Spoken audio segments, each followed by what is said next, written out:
Welcome back to the Pot of Greed. Welcome back indeed to the one and only podcast on the internet. So this week, there are a lot of different stories that we have to talk about. Not as much Yu-Gi-Oh! As normal, but that just means that we will fill it in other places. It's going to yap about a lot of things. But first, I wanted to give a shout out to Rugrothchild. I don't know what the name of this... Amphibious Rugroth? Yeah, I don't know what the name of the company is, but this is where I got these cool Pot of Greed Can clogs. they see them? I don't know if they can see them. Maybe they can. Normally when I edit these, I'll sometimes forget to actually cut to the wide angle when I'm like, here's like a thing that you can only see in the wide angle, and I just won't cut to the wide angle. Like last week we did the no look high five, and I realized that like it was on like my camera, so no one actually saw if we did it or not. Hey guys, if you look hard enough, you might be able to smell Paul's feet. Or even get the pictures on my OnlyFans. His only feet. No. But yeah, so I got these Pot of Greed clogs. I just thought it'd be kind of fun to wear on the pod. I've never really worn like clogs before, so I don't know what that's like if I'm wearing them right per se. Are clogs like a Swedish shoe? I don't know like where clogs are from. Yeah. I'm not very well traveled, guys. I have a passport. I just don't know things. Anywho, though, thank you for joining us this week. We hope that you guys are all having a really good one. No matter where you guys are listening, a review helps a lot. Or if you're listening on YouTube right now in the premiere, then a one in chat would be really appreciated. One's up. Yeah, so cool. I guess we can get into the Yu-Gi-Oh! Of which there isn't loads of Yu-Gi-Oh! This week. I feel like we're just bathing in the aftermath of the ban list still. Right, yeah. Mostly this past week, they've just been revealing content creator kind of reveals for like Alliance Insight, but it's those reveals where it's like stuff that actually has already kind of been OCG. Yeah, it's already been released in the OCG. So we're mostly just seeing rarities of things, which is still interesting, but you know, it's not like really too much new. We did get to see the new Mitsurugi cards. Oh yeah, there was quite a few of them, weren't there? There's 7 new cards. Yeah, 7 new cards. That's how they do these TCG exclusive archetypes. I realize it's like 7 support in the first set, 7 in the second set. So and then that's it. It's kind of all you get until maybe Japan makes something like a year or two down the line.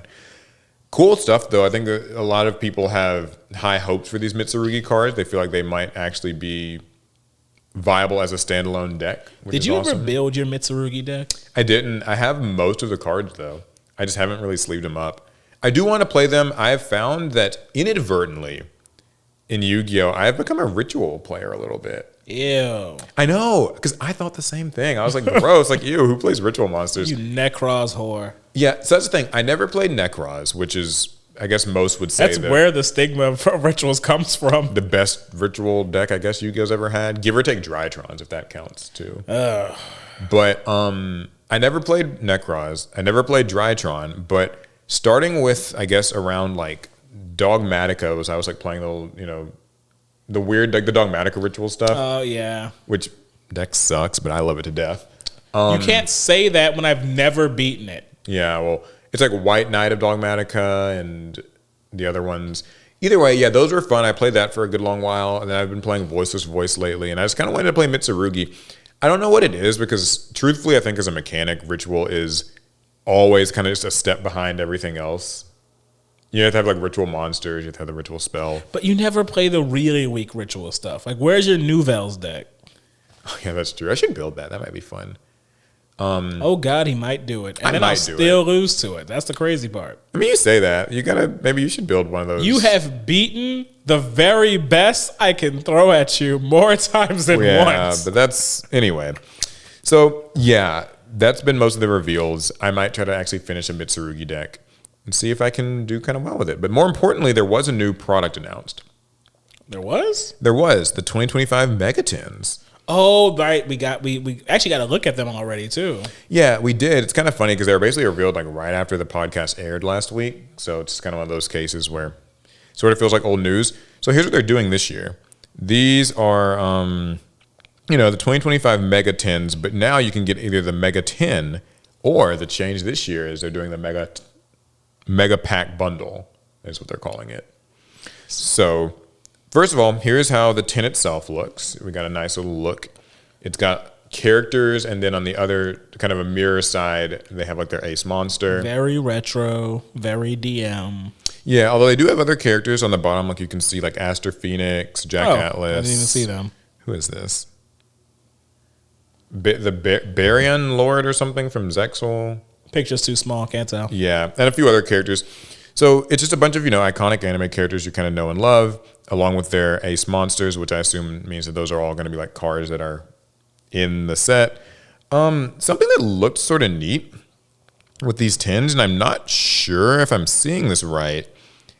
It kind of looks like this design is embossed on. So like if you see this Yu-Gi-Oh logo here, it almost kind of looks like it's like, oh yeah, it's definitely printed on, like kind of layered up a bit. It stands out from what's around it. Yeah, and so I thought that was kind of cool. Like neat design, but here's the catch. Right. You don't actually have to buy the tin. You can just choose to buy the 3 mega packs. That's the bundle. Yeah, that's the bundle. And so the tin always just comes with 3 mega packs, but if you don't want to have the tin, then you can save $3 because it's $23.99 for the tin, which I think is actually $1 more than it was last year. So inflation or whatever. But if you don't get the tin, then it's $20.99, if I remember the prices correctly. So what do you think about that kind of that option? I'm not gonna lie, that might be a really like business savvy decision because many Yu-Gi-Oh players do like to get their tins. However, you would be hard pressed to find a Yu-Gi-Oh player that actually wants as many tins as packs that they buy. 100%, yeah. Because you might want 1, you might even be fine with 2, but 3, 4, 5 tins, you're just gonna end up throwing them away. It creates a mess. It's not all that useful as a storage solution if you have enough cards. So this is actually pretty good, honestly. Yeah, I think it is kind of a fun little environmental thing too. If you kind of want to be, because we've opened like a case of megatins or whatever in the past, and it's just like there's just so many. Like, why do we do that? Just for some video or something. But like that's the thing is like once you've kind of gotten 1 or 2 tins, you can store your stuff in it, and after that they take up a lot of space. Yeah, a case of tins is such a pain. We had so much trash. Yeah, we had so much, and also there's like there's way more space in a tin than you need to even like hold the cards that come in said tin. Yep. So basically like 1 tin can hold like 10 tins worth of cards or something like that. So probably more. And that's assuming your collection is starting from 0. Mm-hmm. If you already have a massive collection, those tins aren't going to help you with storage. They're too little. So I feel like if you're like Ruxin, you'll probably rejoice because like he's going to probably be opening hundreds maybe of these tins. 15 cases minimum. So being able to just kind of get the packs and save a few bucks is nice. Anyways, here's what you get. A metal tin, giving a whole new meaning to the heart of the cards. Since I don't get it. I think that's kind of the idea with these is like the character and their monster is like the heart of the cards. Sure. Whatever. Anyway, I like the design. By the way, I'm not trying to hate on the design. I just don't know what they really meant by that, but I might be missing something. Anyway, though, you also get 3 deck dividers that show off the cool art images depicted on the metal tin. So that is what I thought they were going to. I thought they were going to make those tokens, but they made them dividers. Which low key, that's not kind of hot. Bad. I like it. I like that because even if you don't use the tins, having card dividers is necessary for every collector. Yeah, it helps with divvying up your collection within the tin.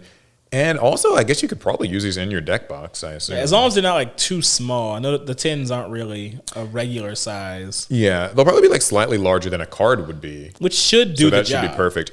Yeah, I like that. And I guess you'll get like maybe 3 variant ones because there's a bunch of characters depicted on these tins. Like it looks like there's probably a total of maybe like 15 characters or something. Mm-hmm. And so that might mean there's like 15 different dividers to collect. And so that's kind of maybe some incentive to buy more tins. And then, of course, you get 3 mega packs. Mega packs. Each containing 1 Starlight rare. So we see the Starlights are basically being swapped into QCR, like we thought last week. Yep. 1 Prismatic Secret, 3 Ultras, and 8 common cards per mega pack. So, but we have no idea what the set list will be, right? Yeah, we know nothing really of the set list. It's just going to kind of be like the typical tins are, which is to say a lot of reprints from the past year. So, Paul, Yeah. I have a question. Might have an answer. In the last, like, let's say 10 years, how would you rate your excitement level for tins? Like, let's say 1 through 5. So Are you like a tin getter? Are you a tin guy? So believe it or not, I think that it would be a lie to say that like I'm as enthusiastic about tins as I probably was, 5 or 6 years ago. And I think that goes for most players. Like I still don't like that they've kind of taken out the whole promo aspect of them. That's kind of lame. But I'll say this, the look of the tins has been like really good the last several years. Like I generally like how they look. I don't like having like 12 of them, but I like how they look.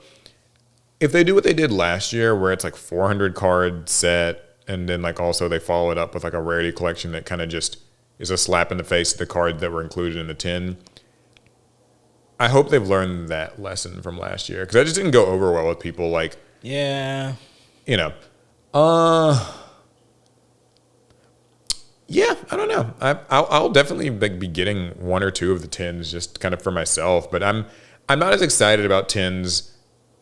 But also, like, I might not be the best person to ask. I'm very jaded about products. What do you think would make you like a tin fan? What would make you a 5 out of 5 fan for these tins? What would Konami have to announce? So ultimately, for me, I think it would come down to bring back promos. Really just merge them with these rarity collections they've been doing. I think that would just make more sense. Like, it feels like they fulfill similar purposes, which is to say, like, reprint set. And just kind of make it just one thing. Like, maybe even slightly improve value to money. Like, instead of 3 mega packs, maybe you get 4. I could live with that. I think that would pretty much do it for me.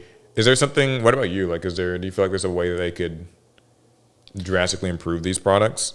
So I've always been a decent fan of tins, just because of I never forgot what it was like with the old tins that we got with Yu-Gi-Oh. Yeah, they had the card cut out, they had a character's face on them, and so there's like a warm and fuzzy side that gets kind of like tickled whenever a new tin comes out. Yeah. But I have found that lately I can buy 1 tin and I'm like, okay, I'm good. Because as someone who plays a lot of gacha games, I am too tapped into how low the chances are to find what I want at the price that I want. So I feel like kind of what you said, I need some type of guarantee with my tin. Yeah, some guarantees would be good. Some value I know for a fact I'm going to get, because the last few years, typically there's like 1 or 2 cards I really want from the tins. And if I don't see that in my 3 packs, it feels like I just wasted my money. Yeah. Still though, I'm gonna hold out judgment on these. We still got to see what the set list is and even how they look in person. They might even announce exactly what we're talking about. That would be cool. It's never too late to change a product. Actually, that's a lie. There's definitely a point of no return where it's like been shipped off to the factory. True, but we don't. But it's like a Schrodinger's product right now. While yes, the plan is already set by Konami, we don't know. Yeah, those tins could be anything. Yeah, that's true. They could ship empty. Oh no, they already now still have packs in them. Never mind. Anywho, though, that's actually like kind of the Yu-Gi-Oh news as far as I've seen. However, there is some related card game-ish news. Card game-ish news? Yeah, so I say card game-ish because I guess it'll affect you no matter what card game you're playing, really. Uh-oh. If you're a Yu-Gi-Oh vendor or store, you might want to start stocking up on gaming supplies as soon as possible. So, unfortunately, Yu-Gi-Oh's gone political, Alec. And what I mean by that is, no. This is what Kazuki Takahashi didn't want. Yeah, in response to the newly enacted tariffs, BCW is actually increasing the prices of its card game like supplies and products and stuff. So you guys know the company BCW. They make mostly boxes. Yeah, we know them for boxes. We've had plenty of their boxes to store our own cards. They sent out a letter to card shops And here's what the letter reads. Absorbing costs to support your store amid tariff changes. So, as part of the collector community, your store plays a key role in keeping the hobby vibrant. You've worked hard to build trust with your customers, and we're here to help you continue doing just that, even as conditions change. In response to newly enacted tariffs, BCW is absorbing some of these costs to minimize the impact on your business. As you guys may or may not know, tariffs have been kind of getting enacted on and off a little bit with the United States. It's been a wonky time. Yeah, it's been an interesting last few weeks. I'll just keep it at that. In an effort to keep our base product costs steady, we will implement a tariff surcharge on items where we cannot absorb the full cost of these rapid changes. For products manufactured in China, we're implementing a 34% tariff surcharge for all wholesale orders. This strategic decision supports our ability to maintain inventory and service levels without passing along the full effects of rising costs. We understand how important consistent pricing and product availability are to your business, which is true. You know, if something suddenly costs 30, 40% more, you'll notice. So that's why wholesale orders will be invoiced at the lower of two rates. The surcharge in effect when the order was placed or when it ships. So they're literally saying that could even change from the time you order to the time they ship out because things are that turbulent now. You never know what the tariffs will be by the time shipping comes Products along. made in the United States or sourced outside of China are not affected at this time. Obviously that could change, but products sourced from China are clearly marked with a red Chinese flag icon on their item pages. So I guess if you're a card shop owner and you're ordering stuff, you can at least choose to maybe buy American. Yeah. Or I guess buy the products that BCW makes that are not made in China. Yeah. Buy not Chinese. Buy not Chinese, I guess. The surcharge rate may be adjusted as international trade guidance evolves, and changes may occur with little notice. That sounds familiar. Yeah. Due to limitations, the surcharge amount is not counted toward order totals used to determine free shipping availability or eligibility. They say if tariffs are lifted in the future, the surcharge will be removed as well, helping you return to the strong margins that your store relies upon. Strong margins. I mean, they're right about this, though. Like, card shops need really any margins they can get. Like, it's not like they're always strong. Yeah, it's hard to call any margin a card shop gets strong, but at least positive. We're talking profit margins in case the word margin just means nothing to you guys. You might be considering a price increase at your store or holding steady for now. Either way, we know your customers ultimately decide what the market can bear. Some may absorb a modest increase, others may pull back. While BCW is holding MSRP to help maintain market stability, we understand the pressure that this puts on you, and so they're going to support you in these trying times. So yeah, this is kind of one of these cases where, surprise, surprise, politics can affect your day-to-day life. It doesn't have to. They should just move all the product-making factories to the United States.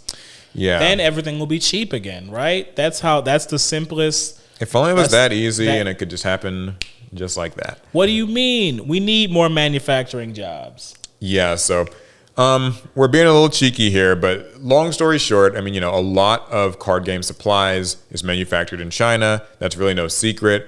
A lot of YugiTubers who make sleeves and mats and stuff and who've talked to me about, oh, you should make these APS mats. Everyone kind of just says manufactured in China. It's way cheaper. It's way easier. You can get it faster. That's obviously changing.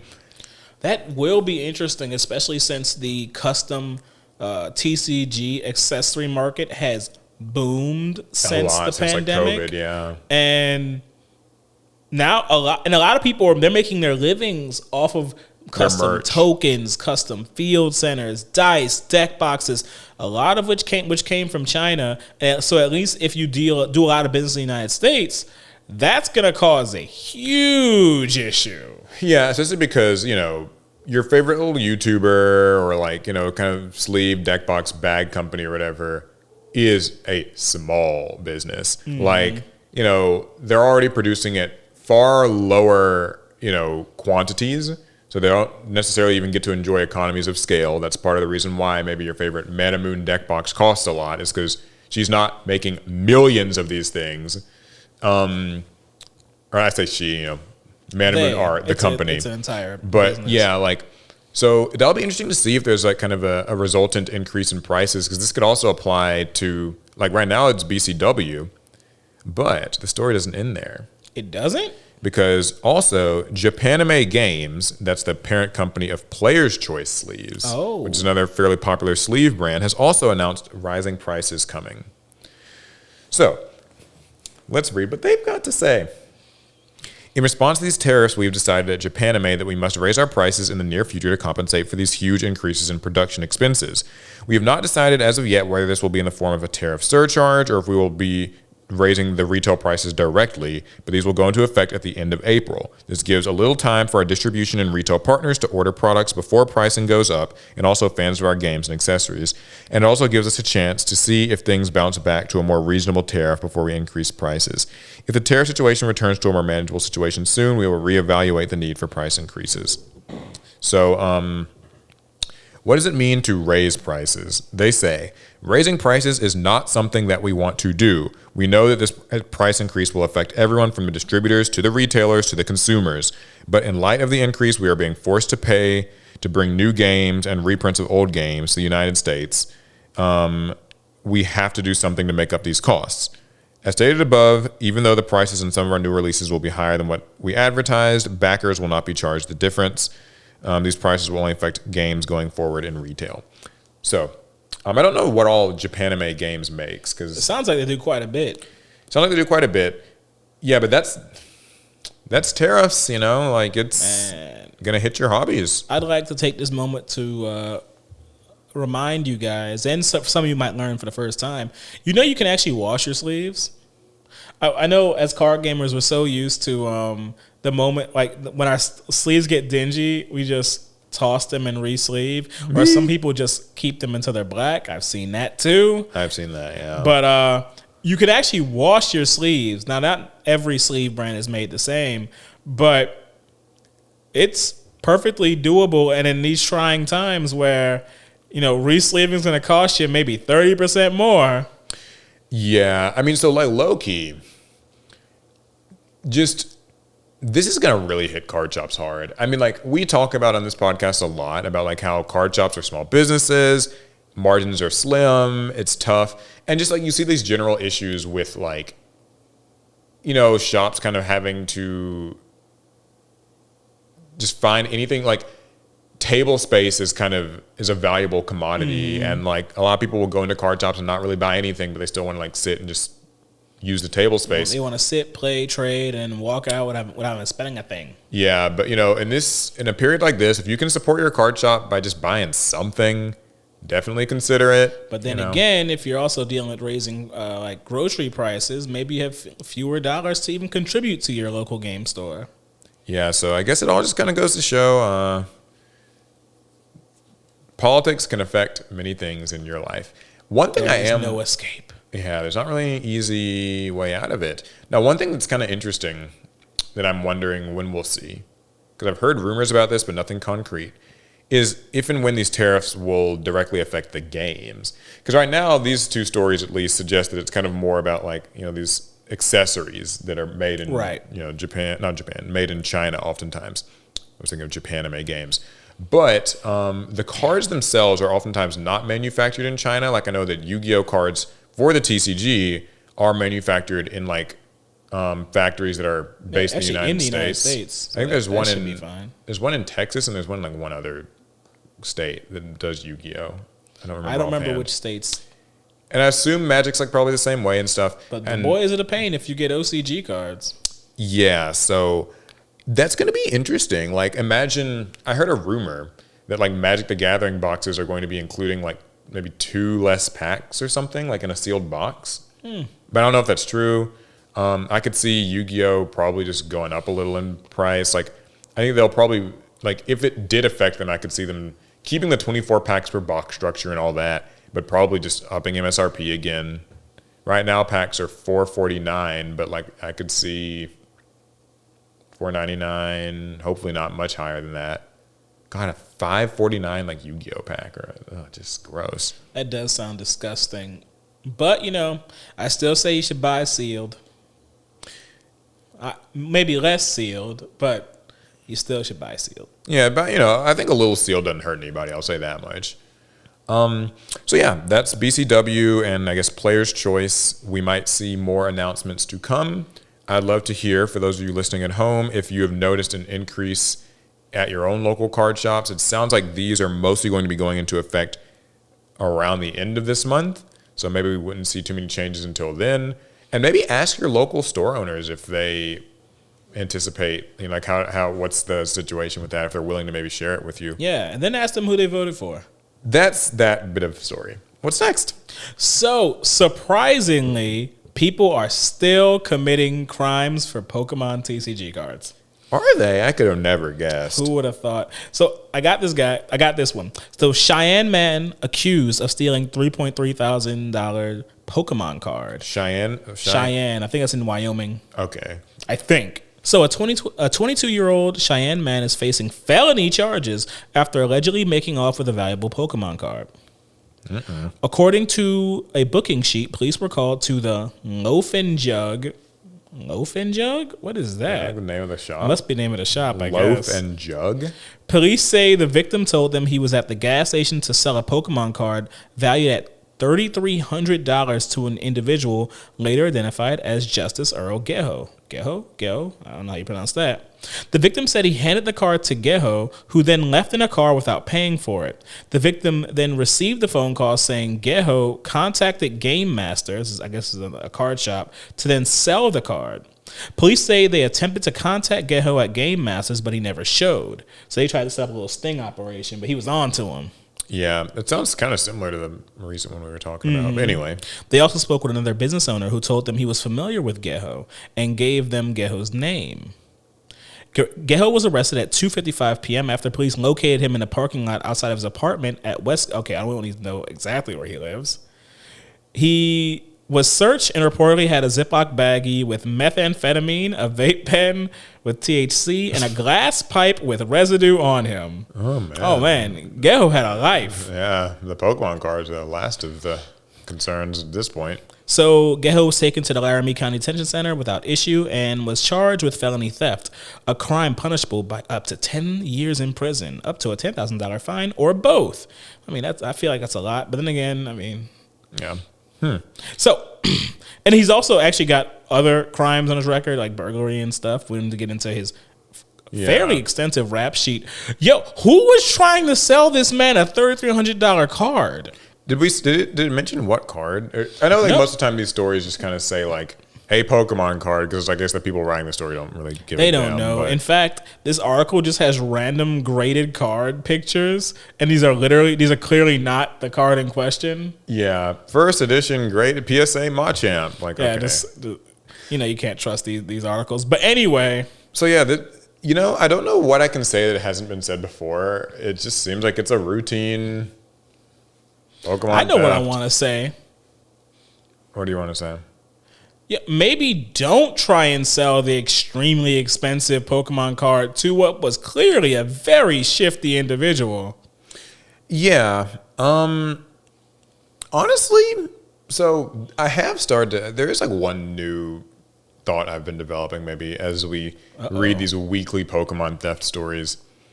And that's that, like, I think if I was a card shop owner, obviously I'm not. But if I was, I actually just don't think I would like deal in like graded Pokemon card, like just having them on the shelf, having them in any way on display. It like does make you a target. They would all just not be a known, like, maybe because I know a lot of shops, they also sell like online, like eBay, TCG Player, whatever. I think I would just stick to that. Like, I just don't think that, because when I think of like the average card shop you go into that maybe has some graded cards for sale, the price point is always prohibitively high. Like, it's higher than any average person walking in there is going to buy.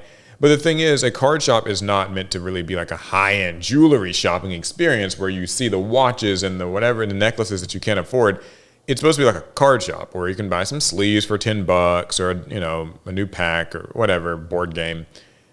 So it feels like having these PSA graded Pokemon cards is just such a weird, out of place thing to really even put on display. Like, to even pretend to have on sale or whatever. Especially since your average card gamer, they don't have a few grand to drop on a card.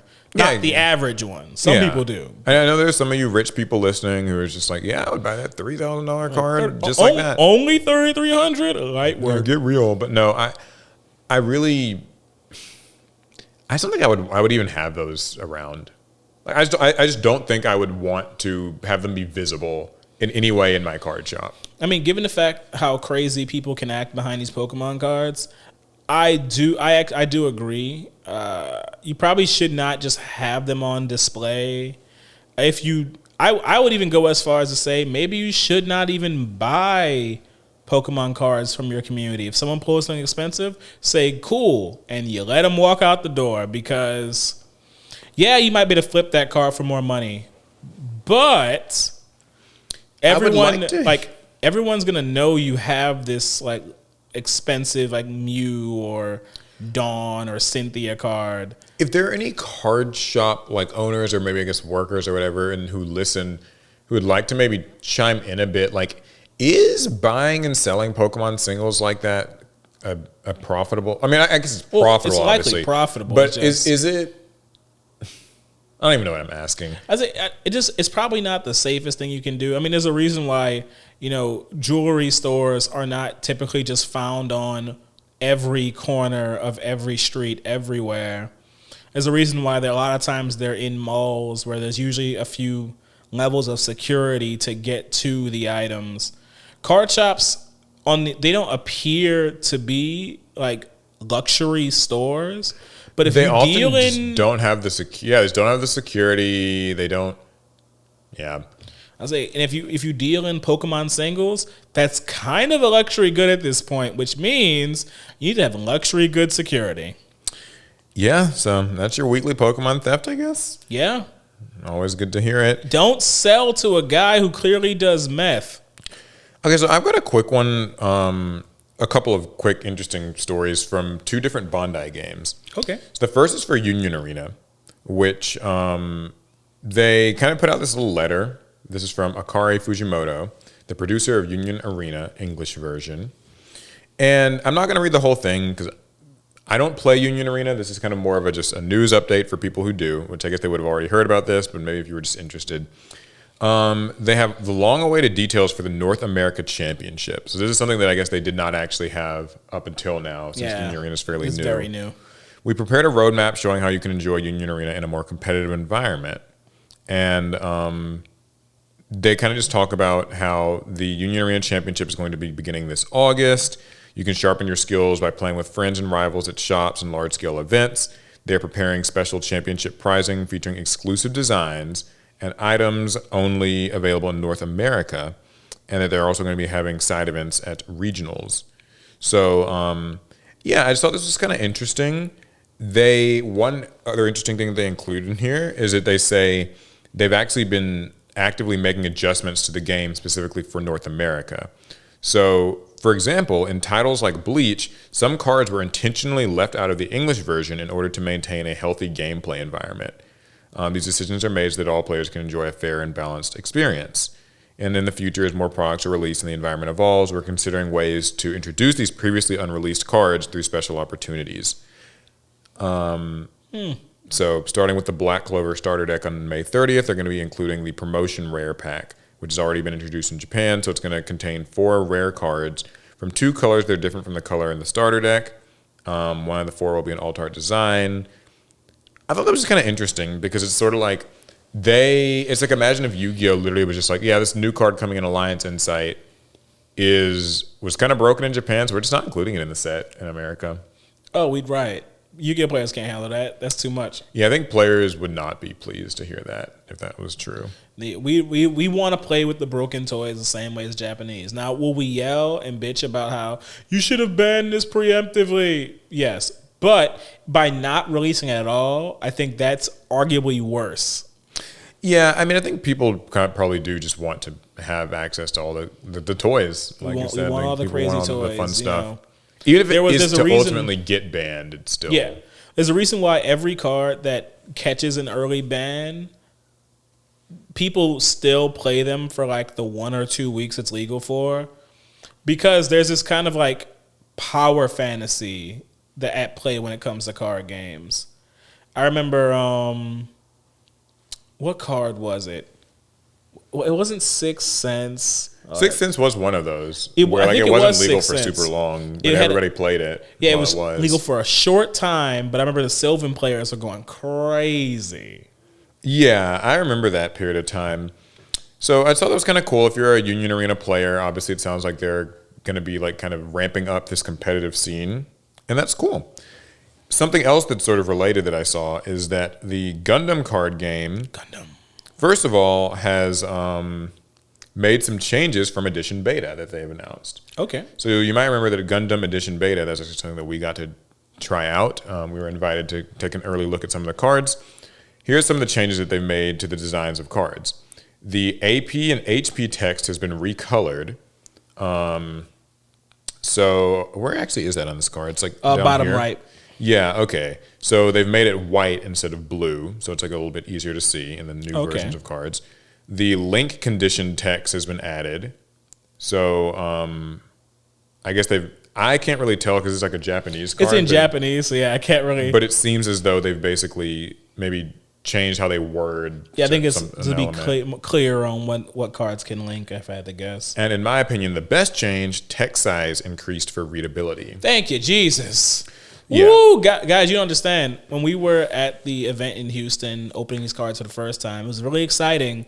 But they did give us a space to give like criticisms of the cards. Feedback and such. And that was the one. I think that was the one we were trying to hammer the most. Like, please get this text bigger. Yeah, like, the text you size have in the cards all this space on the card. Blow that up some. It's very tiny. I remember just being kind of like, why is this so small? Because like Gundam is not Bandai's first rodeo with card games, so I'm glad that. Sorry, go ahead. I was gonna say I think they had it small because they really want us to enjoy the artwork, but we gotta read them things. Yeah, so I'm glad that they said they got over 17,000 people who responded to their survey during the like edition beta and trial events that were happening at card shops, and so they thanked everybody for participating in those events and responding, and they made some changes.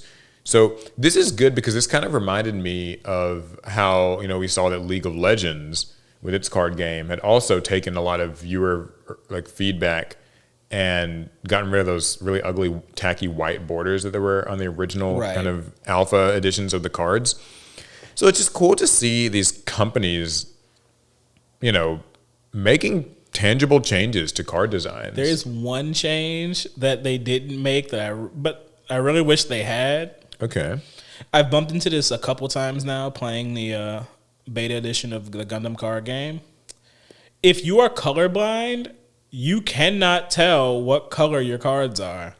And that sounds obvious, but many card games have some type of a solution, at least the color-based ones, where even if you can't see, let's say, the color blue, there's still a way to tell you're holding a blue card. Gundam cards do not have that. Yeah. Oh, okay. I see what you're saying. So there's not like a symbol, I suppose, in place, or at least nothing that I can see. I do see what they meant by the link thing. It's this actually. They added the word link where it wasn't there before. Oh, okay. But yeah. So that was just emphasizing the larger text size.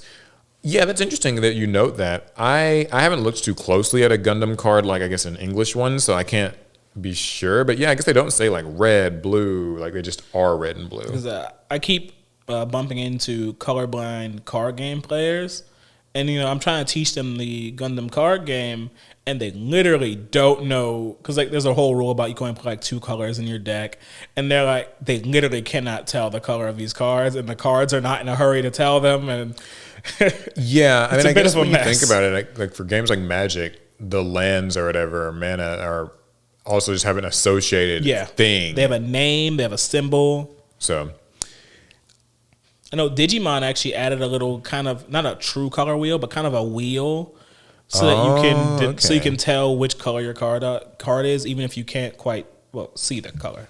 Now, one other thing that they showed is that they are making a teaching app for the Gundam card game that they're going to release. That's the Bandai thing. Choose between free battles and a tutorial mode. Free battles? Yeah, that's why I was mentioning it.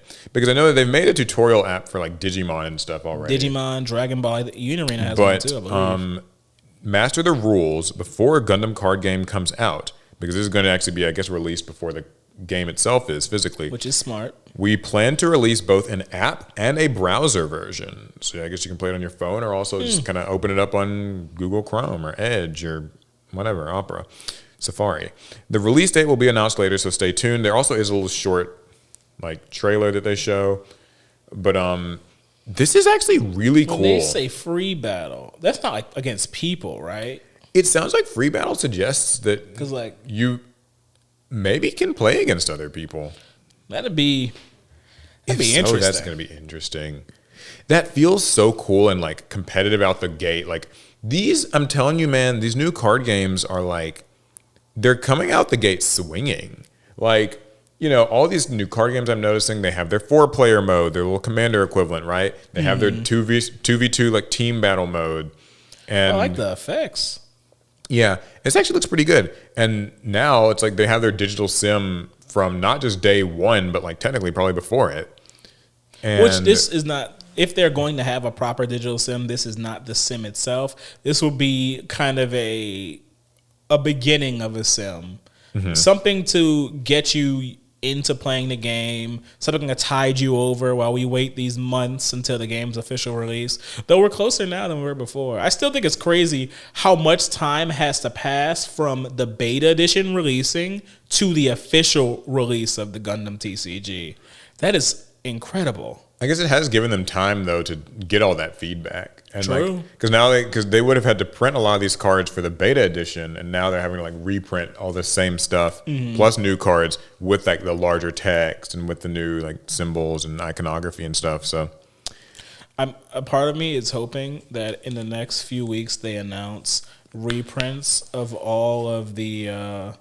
Because I know they said they weren't going to reprint anything from the alt arts and the beta editions. Actually, now I'm on team reprint the alt arts from the beta edition because if you've noticed, the Gundam TCG alt arts are very expensive on the secondary market.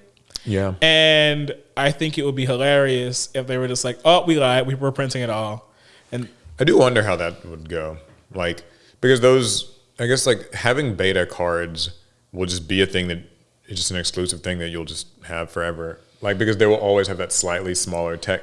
It's like shadowless Pokemon cards, Yeah. Here's a gaming story. Speaking of increasing prices, Sony is raising the price of the PS5 again.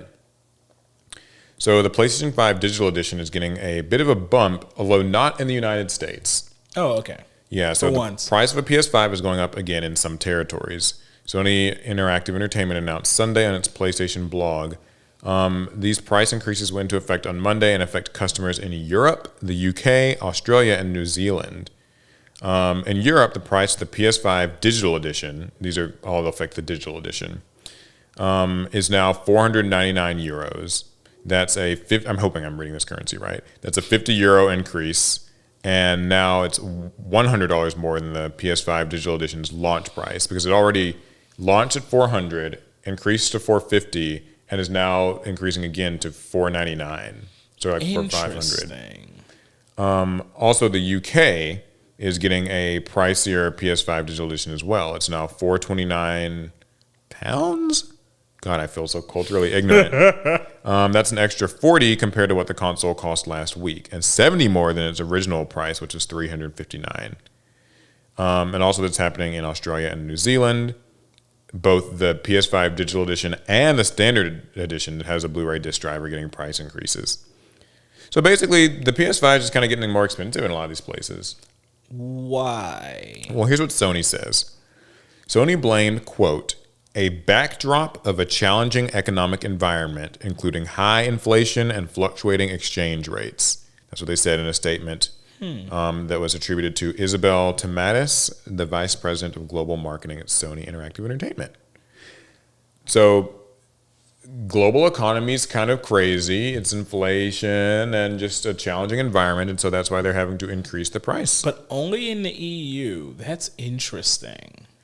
Yeah, so something that I've kind of noticed, I remember when they first did this round of price increases in the PS5, and there were headlines about it.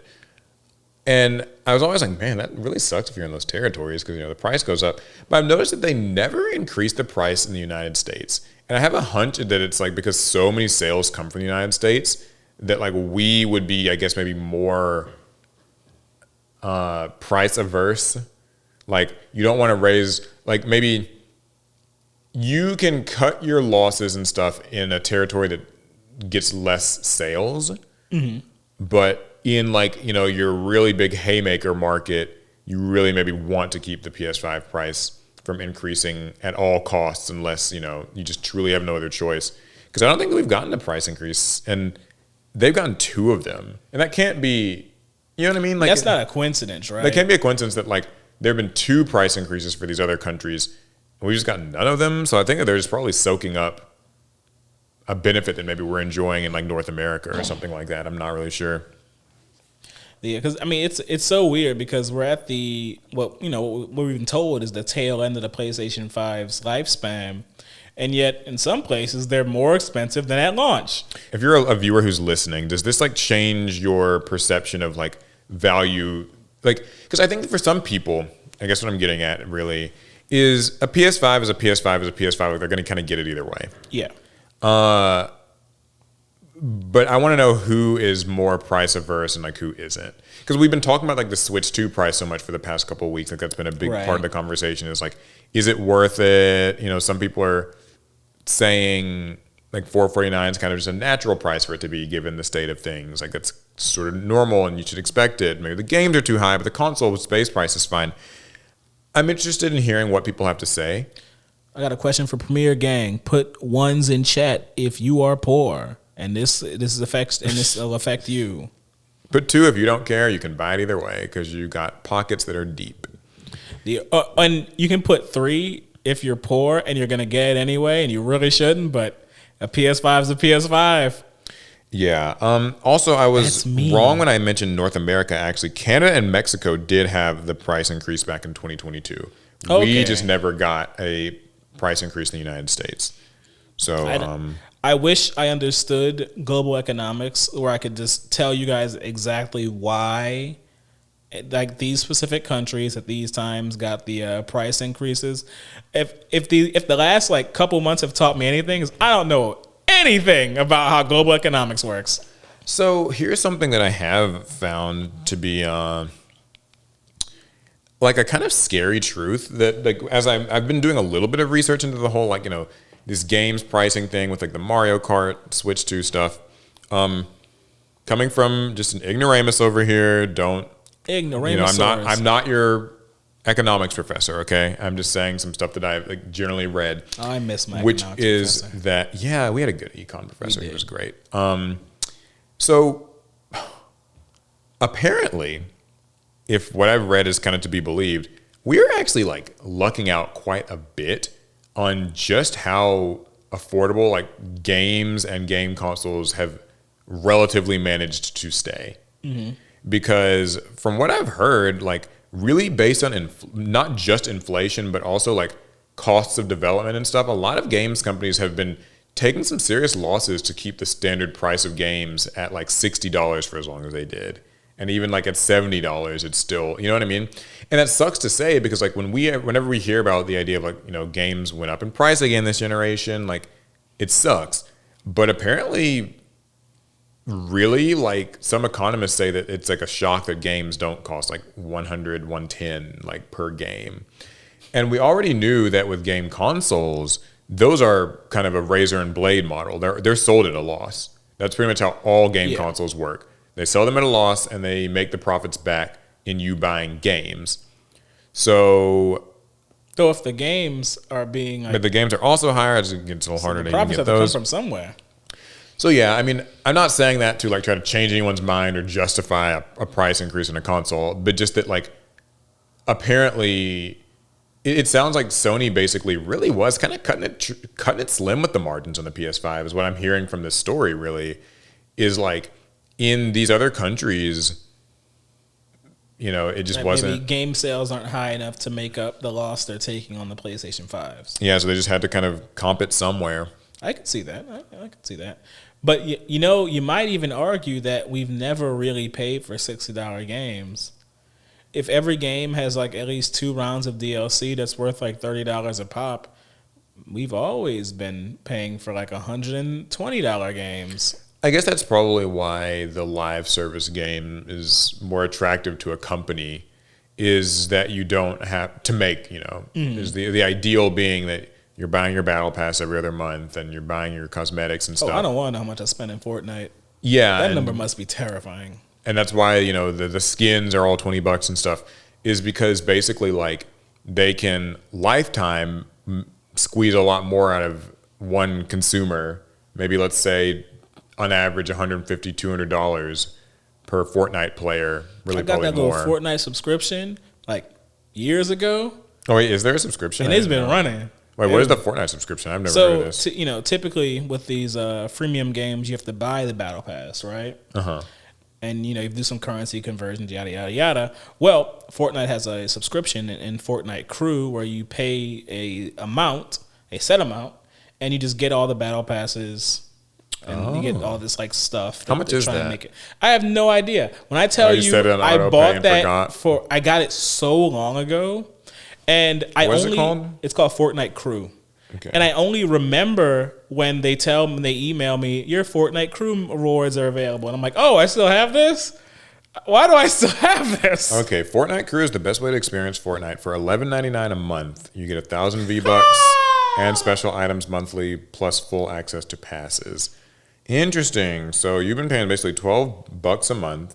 Oh wait, I actually know how to calculate how much I've spent, because I remember when I got the Fortnite Crew subscription. All I need to find out is when the Green Arrow skin came out in Fortnite. It released January 1st, 2021. Oh, so you've had this thing for like 3-4 years? 4 years, I guess. Jesus. Yeah, so you've paid Epic Games, what? I guess that's like something to the effect of about like $700 some, $800 some dollars. Oh, Jesus. Yeah, so they got a lot of value out of you as a customer. Over the course of some years, they have milked me. Yeah, they really have. Well. Oh, well. I mean, I'll say this, though. If you're enjoying the game and like you feel that that's worth it, because we play Final Fantasy 14, that's more a month. Yeah, and there's some months I've gone without playing Final Fantasy. Yeah, so I mean, I don't really know why I brought all this up, but I guess just to say that like video games are sort of weirdly like a luxury. I guess. I don't know if that's the word to use, but they're priced like they are. I've heard a lot of people say, because of the whole Switch 2, they're always like, gaming has always been a luxury. Video gaming has always been a luxury. Yes and no. Because when in the infancy of video games, back when we still had arcades, they weren't that expensive. Like, there's a reason why arcade machines took quarters. And yet you might say, well, a quarter was a lot of money back then. Okay, it wasn't like that much more money. A quarter was still a quarter. But with the sheer amount of development and evolution in the gaming space, games are multiple times more expensive to create than, let's say, Miss Pac-Man. They can't get away with us plugging in a quarter every time we want to play Street Fighter 6. I promise you, what they spent to make Street Fighter 6 dwarfs Street Fighter 2 by a huge margin. Yeah. But I'm not trying to defend the pricing of games. It's just... Yeah, I know. It's a weird, nuanced conversation where we wish they weren't that expensive, but there is a legitimate reason why they need to go up in price. Yeah. Well, any other gaming stories? Yeah, I got one. Okay. So Phil Spencer, that's the Xbox guy, says Xbox will bring games to the Switch too. I guess this kind of makes sense. Like, didn't they say this like a year or two ago, and they were kind of saying how like we're switching to more of like a strategy. Service Yeah, they kind of want to be more services. Their strategy going forward is like, we just want you to be able to like play Game Pass on every platform with a screen on it. We will publish these games everywhere. Like, why limit ourselves to one console? In a recent interview with Variety, Spencer was asked about the Nintendo Switch 2. A few years ago, that would have been a weird question, but we now live in a world where multiple Xbox published games like Grounded and Pentiment are available on Switch. I literally don't know what those are. So we've been supporting Switch 1. I want to support Switch 2, Spencer told Variety. Nintendo has been a great partner. We think it is a unique way for us to reach players who aren't PC players, who aren't players on Xbox. It lets us continue to grow our community of people that care, yada, yada, yada. I'm already bored. Xbox games are coming to Switch 2. Yeah, I mean, this is smart. Like, I know people... Listen, I have no personal opinion on Phil Spencer. I know some people, think he's a Microsoft corporate shill. What do or you whatever, do to him? This and all that stuff. But it just makes sense. Like, it's funny. This reminds me of the Square Enix thing where, like, they've been telling their investors that they're just going to start putting more stuff multi-platform. Like, a lot of their biggest games, like Final Fantasy, like Remake and Rebirth, were, like, PlayStation exclusives.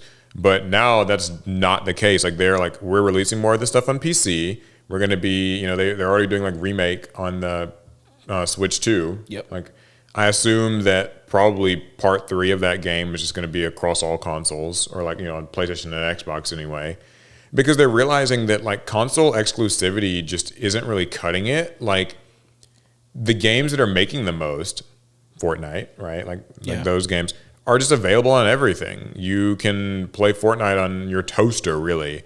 And a smart toaster, just to be clear. So it's kind of like you are just limiting yourself if you kind of try to be like brand loyal, like just we only make our games on the Sony consoles. So I think Phil Spencer's, Xbox, that's smart. Though I do wonder if there might be a growing pain with this kind of universal gaming system we're moving towards. Okay, what do you think? If every game is developed to be played on every platform, does that mean that games will kind of have to cut back on pushing least common denominator of graphics processing? Yeah, they're like specs. Yeah. Since no, that's exactly what I think that means. Okay. Like I think that's exactly I think about like Fortnite, right? Right. And that's just like because like Fortnite's kind of not a graphically demanding game, and it's stuff. Not how they try to make up for it is they just add new graphical enhancement options that you have to enable with Fortnite. You can keep pushing your graphics in Fortnite, though. I don't see why anyone would care to, if I can 360 like headshot you. That's all the graphics I need. Yeah, that and like in a game like that, I mean, I think people probably prioritize performance more so than because of response time and latency and stuff. Well, but yeah, to at least my opinion on your question is like I do think it will probably limit the graphics pushing that some people expect of like a next gen console and stuff. Mm-hmm. Like, what do you think that's like a good or a bad thing? I think my personal opinion, good. I think this charge towards the endless road of better and better graphics and quality in our games is one of the reasons why games have to become as expensive as they are. I think we're running out of road here. Mm-hmm. Like games or consoles are more powerful than they really need to be. I mean, look at the PlayStation 5. PlayStation 5 Pro. Sony can barely make games that actually can utilize what the PS5 Pro can do. I think this has obviously been it's a topic that's been kind of talked to death in the gaming spaces, but we're kind of at a point of diminishing returns with a lot of parts of tech. Game consoles actually only just being one of them. But like we're kind of at a period of time where like any smartphone that you buy is honestly like good. You know what I mean? Like the difference between $1,000 smartphone, a $600 smartphone, and a $200 smartphone is not actually that big. Like more and more of the price of materials and like a good quality screen, a good enough camera, like all those little like creature comforts that might have used to have been like only $1,000 phone can kind of be gotten for like $200-$300. I think the same applies to gaming in the sense that like the PS5 wasn't actually a huge graphical leap up from the PS4. That's not true. I don't believe you. You mean what? You don't think so? I don't know. I can't. I just feel like my PS4 looked ugly. I guess, yeah. yeah. Because I have a PS5, so my PS4 has to look ugly. It's not saying that it wasn't a change, but just that like, basically from PS1 to PS2, obviously a big deal. PS2 to PS3, I think, was probably the biggest, like most noticeable, jump. 3 to 4, moderate. 4 to 5, moderate. 5 to 5 Pro, I just don't even. We're talking pixels, y'all. Because, at that point, you're not even actually changing the way the game was made graphically. You're just tweaking settings like resolution and frame rate, but like you're not, you know what I mean? Like, so the same models and like effects are still just there. But to get back to the main point though, like I think like games will probably be a little bit maybe more limited by like the least common denominator thing that they have to play on, which would maybe be like the Switch 1, I guess, at this point. Or we should leave the Switch 1 behind. Let's leave it by the Switch 2. But here's the thing. All the 10-year-olds are playing Fortnite on their Switch 1s. I hear you. We need to move on. Yeah. We do need to, but, I will allow the bottleneck be the Switch 2, the Switch 1. Come on, man. Nintendo knows damn well they could have done better than that.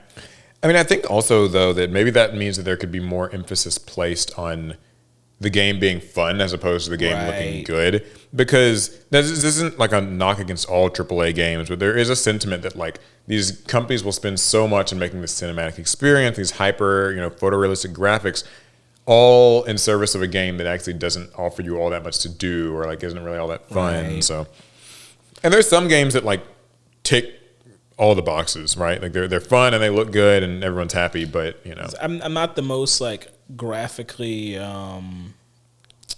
judgmental, but I honestly feel the PlayStation 5 games that I've played have looked as good as I need a video game to look. I'm not really bullish on a PS6 purely because I don't think I need my games to look any better than they already do.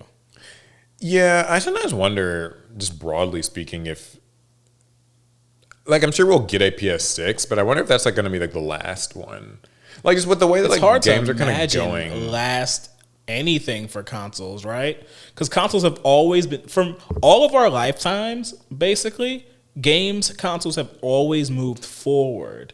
It's hard to imagine one day just stopping. Do you know what's interesting about that? This is kind of just a little nostalgic thing for listeners of the pod who are maybe, in their late 20s, early 30s, whatever, is like game consoles almost feel like eras of your life. Yes. Have you ever felt like that? Like just like 100%. You remember a part of your life kind of just by what the current PlayStation at that time was. I think of myself as like by PlayStation numbers of what console I had. Like there was a point when I was a Super Nintendo. You were a Super Nintendo. Like I look at my life and I see that Super Nintendo. There's a time when I was a PlayStation 2. Yeah, and that's true though. Like I just remember basically like the PS2 was the console while I was in like elementary school. Mm-hmm. Like you either had a PS2 or you wanted a PS2 or like you played your PS2 at your friend's house. Like they're just things that happened in life in my mind live alongside the fact that, the PS2 was out at that time. And same kind of goes for like the PS3 and 4 and 5. And so like, yeah, maybe I'm just kind of off subject here, but it's just an interesting thought that I had. But I do think that like since next generation, it kind of sounds like there might not really be another Xbox in the same way that it is now. Like I don't know if we'll be getting like a formal Xbox Series X successor. It sounds like they kind of just want to do services and Game Pass Ultimate and like just publish games. This is a great time to get out of the console game because I don't really know where we go from here. I just hope consoles don't go the smartphone way where companies justify the newest iPhone and Samsungs by just bloating their phones with as much AI garbage as they can. Yeah. One last quick thought I had about the whole like pricing of the consoles. You know what's strange? Would you say what phone do you have? You have an S25 Ultra, right? Yeah. And that phone retails for about like $1,100, $1,200. Yes, I did not pay that, just to be clear. Yeah. I know you did like a trade-in or whatever, but keeping in mind like just the general MSRP of that, it is kind of crazy that the PS5 is like half the price of that. Mm-hmm. Despite the fact that I feel like the PS5 feels like a more like productive device than a phone. But then I think about it and it's like, maybe it doesn't. Because like a phone has a camera on it and you can quickly message people and like there's a lot of more functions, I guess, to a phone. I would say the average person likely gets at least double the amount of value out of their phone than they do out their console, purely because the phone is mobile. Yeah. Or at least I'd say they probably get double the amount of use. Value maybe is up in the air because like depends on how they value the it just depends on what you TikToks. do with that's what I was gonna say. Like on your phone, it's like you're just sitting here scrolling through TikTok and like doom scrolling or whatever. So I guess you're using it for a lot of time. But like I do think that when you sit down and play your PlayStation, you're probably having more fun. I do think it's interesting. You know, I've never seen someone sit down on their console or their PC and just scroll through TikToks. That's an exclusive thing to the phone, and yes, TikTok was made for that experience. But you might argue that the time you spend on your console is more valuable because it's more deliberate. It's deliberate. You are experiencing either whether you're watching something or playing something, you're experiencing stories, you're being entertained, and it's not it's a more bespoke experience. Whereas like your phone is just doom scroll, check notifications, doom scroll, check notifications. Like I guess everyone uses their phone differently. So anyway, okay, last gaming story for me. Gotcha games. We know. Oh, we all know. Okay, so a first look at Microsoft, speaking of them's, new Xbox Copilot. Microsoft has started testing its new Copilot for gaming experience with some of its employees. Oh, no. First of all, do you know what Copilot is? This sounds like AI. It is. Because, we got a sneak little AI story in here every week. Do you know what Copilot is? No. I can guess, though. What do you think it is? It sounds like it's going to make up a friend for you to play games with. Sort of. So Copilot is this thing that's just on Windows right now. It's like kind of their AI, like their Gemini. Okay, that's just the name of Siri, AI whatever thing. you know. Okay. Equivalent. It's Copilot. It's a little bit more marketed towards like productivity and work on like the Windows platform. I guess you can like search through files and blah blah blah. Internet assistant AI thing on your Windows device. Well, anyway, Microsoft has started testing an early version of its Copilot for gaming experience. Sources familiar with Microsoft's Xbox plans tell me that employees can now access Copilot within the Xbox mobile app. And so it looks similar to the existing Copilot chatbot. People use the Xbox mobile app? I don't know what that's good for. Someone who uses Xbox, please tell us. I'm not saying it's bad or good. I'm saying like if you use it, what are the features? Maybe it lets you see if your friends are online. You can maybe message them. I don't know. Because I don't even use like the PlayStation one. I think you can start downloads remotely. Like be like, like you're on your way home, like you're at work, and you can just tell your PlayStation to just start downloading. I do that, but Alex keeps turning my PlayStation off. He refuses to use the standby button. I just don't get it. Yeah, it is weird. Like I think if you come from a certain generation, you're used to just like turning things off as opposed to putting them in standby. Hit standby. Actually, here's a question for you, and I know we're tangenting a bunch. Do you turn your computer off or do you put it to sleep? So I actually have to turn my computer off. Okay. It's likely because I built my PC and I did something wrong. My computer doesn't sleep well. If I put it to sleep, it turns on in like a few minutes. Anyways, okay, so this story, announced last month, Copilot for gaming will eventually be available across multiple devices, including Xbox consoles, to act as a companion or assistant that can guide you through games, download and launch titles, and more. So it includes the ability to pull up your recent Xbox achievements, get game recommendations based on your play history, and ask for tips about completing games. And of course, you'll also be able to use the assistant to download and install games on your Xbox console. Much like the existing Copilot, you can type to this Xbox chatbot or use your voice to ask questions. And what do you think about that? Like, it's basically an AI assistant to kind of help you around your Xbox.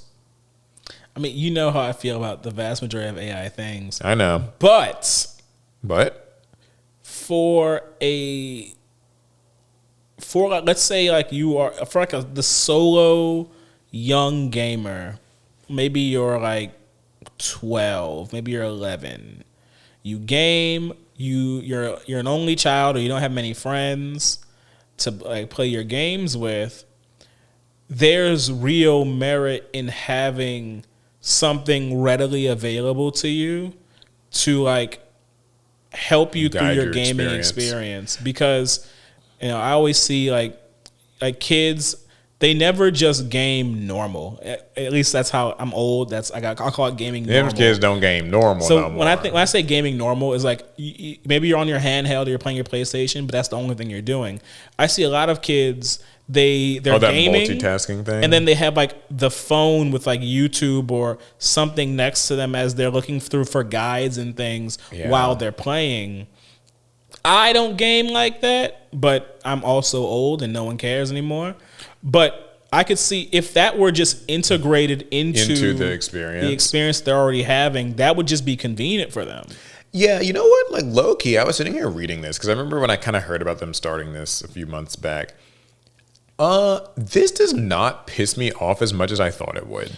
I think it's because it's a very it's marketing itself as a very limited AI feature. It's not trying to become like your kid's best friend, though it still might. It's just trying to provide them with gaming support. Yeah, that's what I like about it. Is it feels like it's more about like information aggregation and like recommendations and help, as opposed to, because I've said before in this podcast, my mom uses Google Gemini a little bit. Mm-hmm. I told her about what it was, and I was like, "Here, Mom, you can ask this basic questions, and it can like help you with stuff." And I realized that like I do still think like AI can be useful when it is just like, okay, I like these types of games, recommend me something. Or like I'm stuck on this part of this game, maybe what should I do? That doesn't rub me the wrong way, actually. Though like, I would get kind of mad if like my like Copilot started recommending me just like garbage.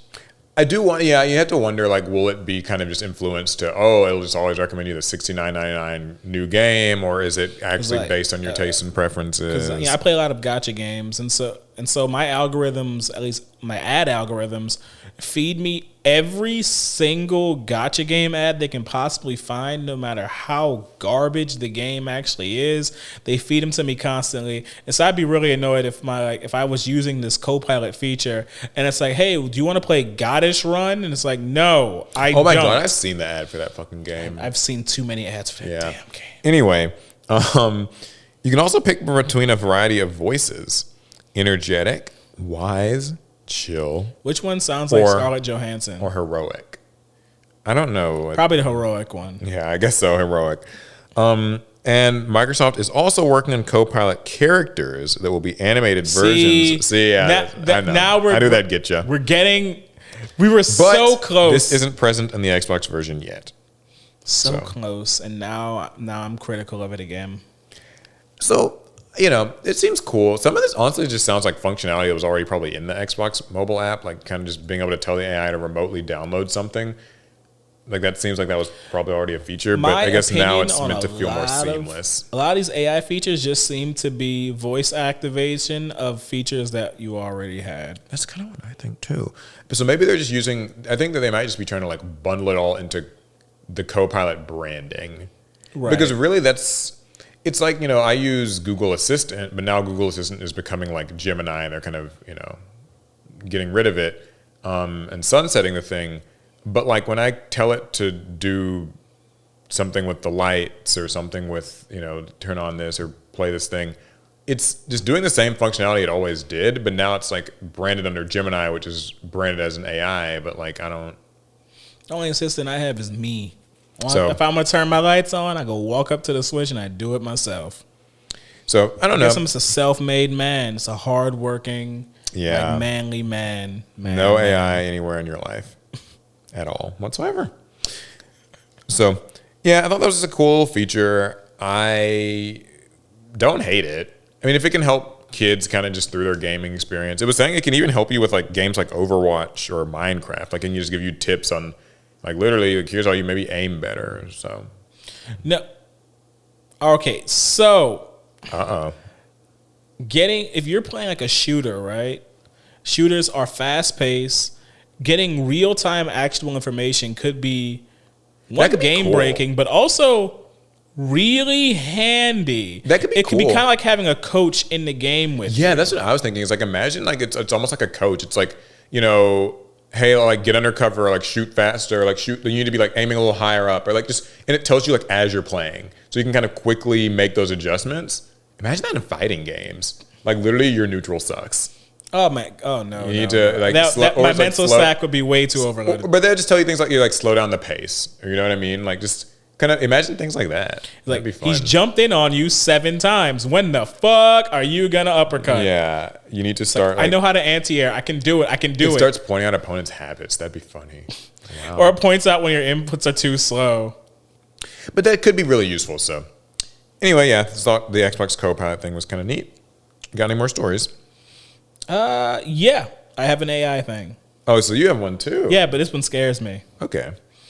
What are they going to take from us next? OpenAI says their newest AI model can think with images, understanding diagrams and sketches. Okay, I feel like I thought ChatGPT could already kind of like take images in, but I guess now they can maybe do more with it. I think that when they say think with images, that probably means something a little bit deeper and more terrifying. Okay. So OpenAI has released its latest artificial intelligence model, which it said is capable of thinking with images, meaning it can understand and analyze a user's sketches and diagrams, even if they're low quality. So that means, I guess, we can just draw something, and then ChatGPT can interpret it. Okay.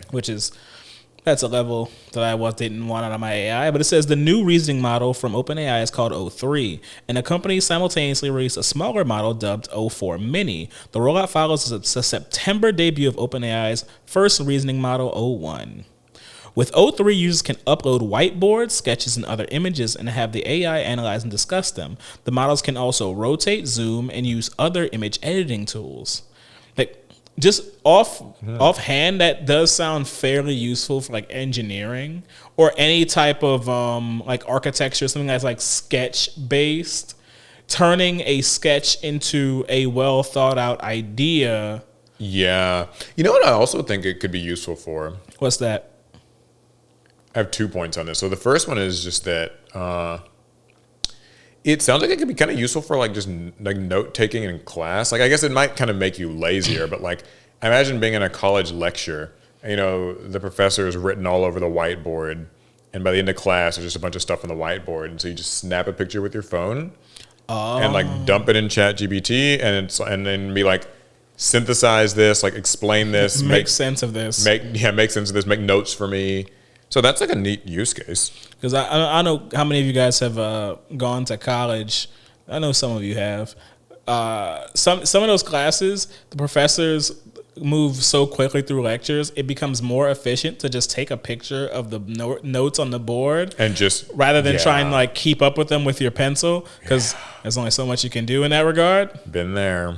And then you have to just look at these pictures on your phone later and try and figure out what was going on in that class. Yeah, can you decipher it? In that way, I guess I would have liked for like AI to be at a point where it could analyze those images. Did it say anything else about it? Yeah, here's another quote. It says, for the first time, our reasoning models can independently use all ChatGPT tools, web browsing, Python, image understanding, and image generation. This helps them solve complex multi-step problems more effectively and take real steps towards acting independently. I don't like the word independently. I like how that's going to kind of be my second little point. It's like, it's so funny because I'm starting to really see the divergence in the sorts of AI that I think we like and that we don't. Mm-hmm. And it really does largely come down to, if it has to do with like information synthesis, we tend to generally be like, oh, that's like kind of cool and useful. Like, you know, there's some applications we're usually pretty like willing to give it a shot. Right. It's just that moment when you kind of get this humanized aspect to it in any way, whether that's like acting independently or like it's making a photo for you or like creating. That's kind of where it seems like you and I as well sort of draw the line of like, you know, creating something new. Like we're not too big a fan of that. AI as a tool for the benefit of humanity is fine.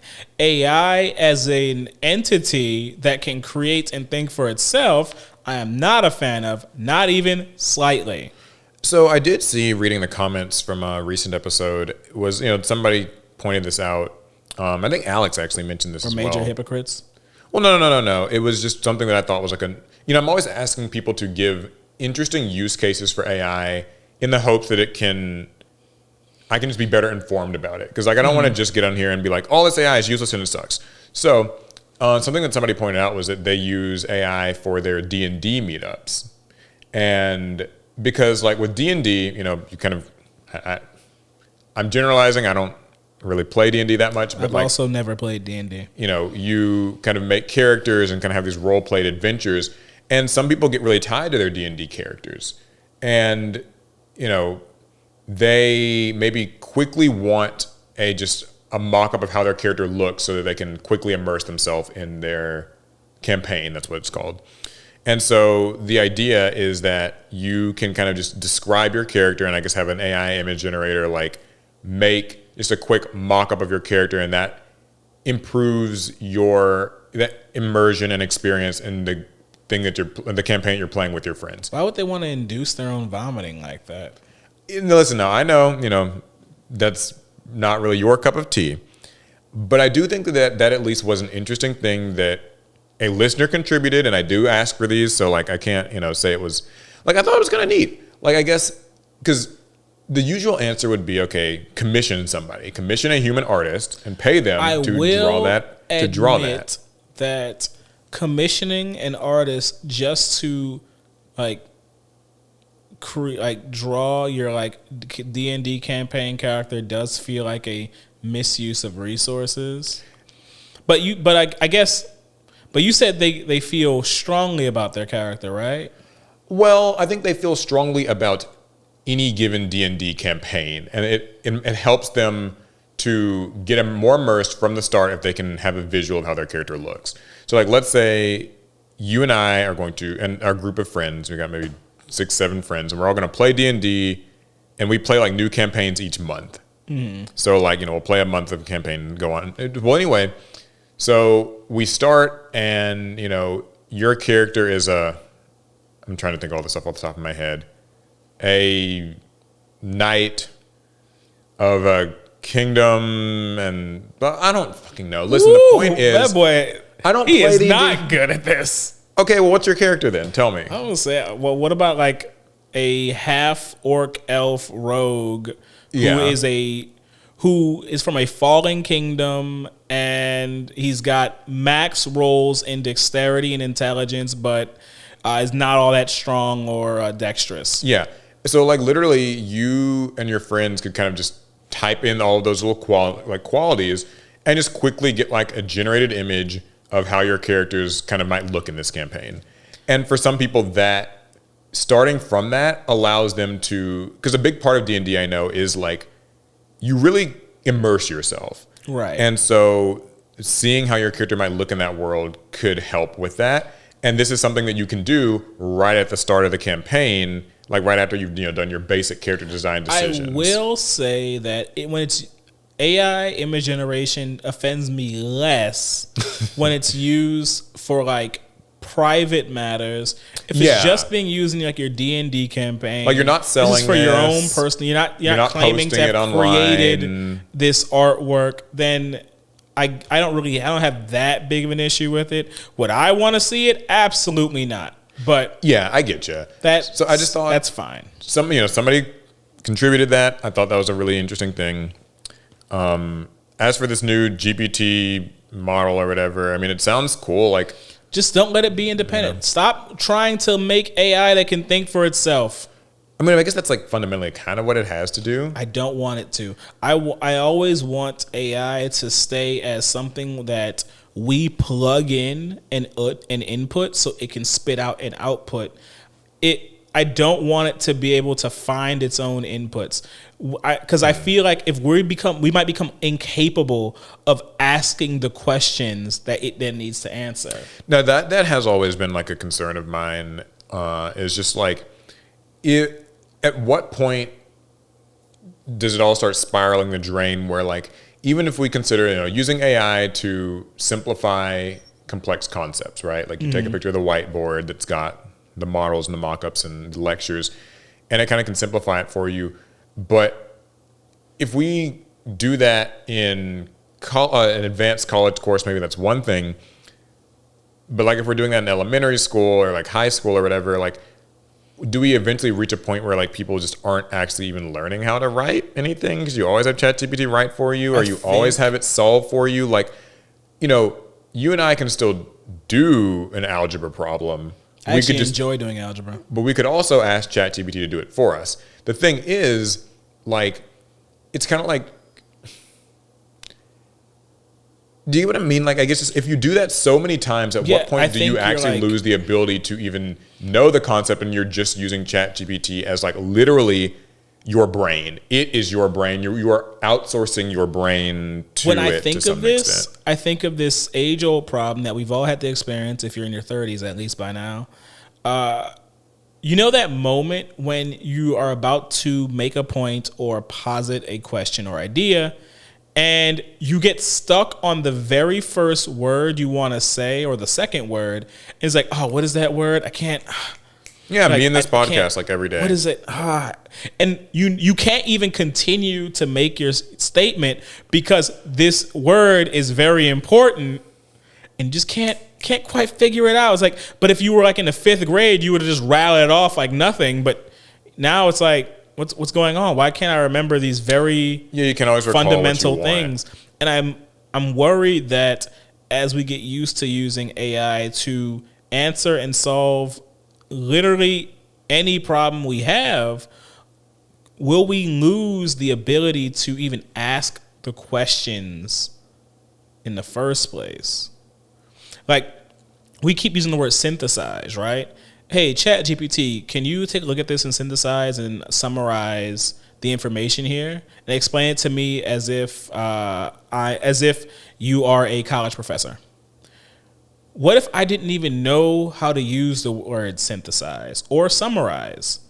I'm like, hey, ChatGPT, this is a whiteboard from class.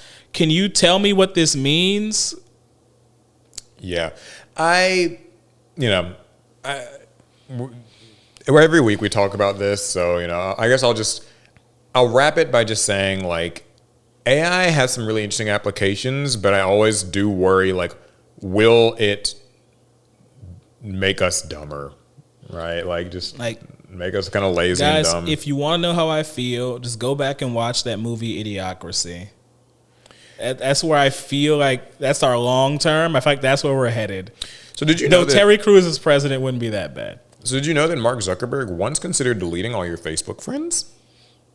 Like, when you say deleting, like literally, or deleting them from existence, they die. No, Meta CEO Mark Zuckerberg, everyone's favorite, once considered deleting everyone's Facebook friends in an effort to boost the social network's cultural relevance. So this potentially crazy idea, as the exec called it at the time, was revealed on Monday as part of the evidence introduced during the first day of the U.S. government's antitrust trial against Meta. I have been hearing about this. Well, anyways, in one message to Meta employees in 2022, Zuckerberg proposed a strategy of wiping everyone's graphs and having them start again as a possible solution to Facebook's declining significance in the social networking space. The idea was that forcing everybody to recreate their friend graphs could encourage users to reconnect with the social network as they rebuild their social connections. And so others at Meta, including the head of Facebook, Tom Allison, pushed back on the plan, and ultimately the strategy was never implemented.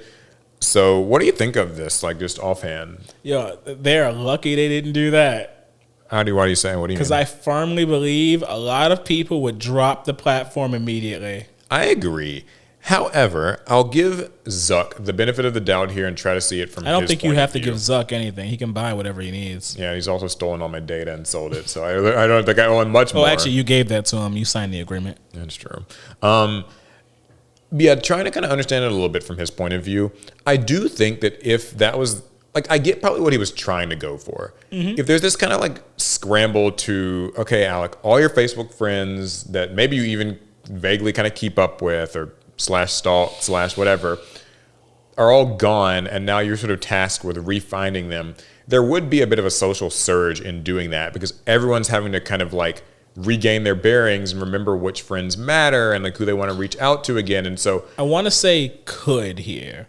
Like, no, I know. I want to make sure it's clear. Because it could kind of revitalize social ties, like kind of trying to remember everybody that you were friends with in high school. And then when you think about that person that, because like there's a lot of friends you have on Facebook that you literally just do not interact with. Yo, I just got added up as a friend on Facebook yesterday by someone I hadn't seen in 2+ years. Yeah, and like not only that, I mean, in some cases it's like 10 years, you know what I mean? And at that point, they want something else. And so what kind of, is their pyramid scheme?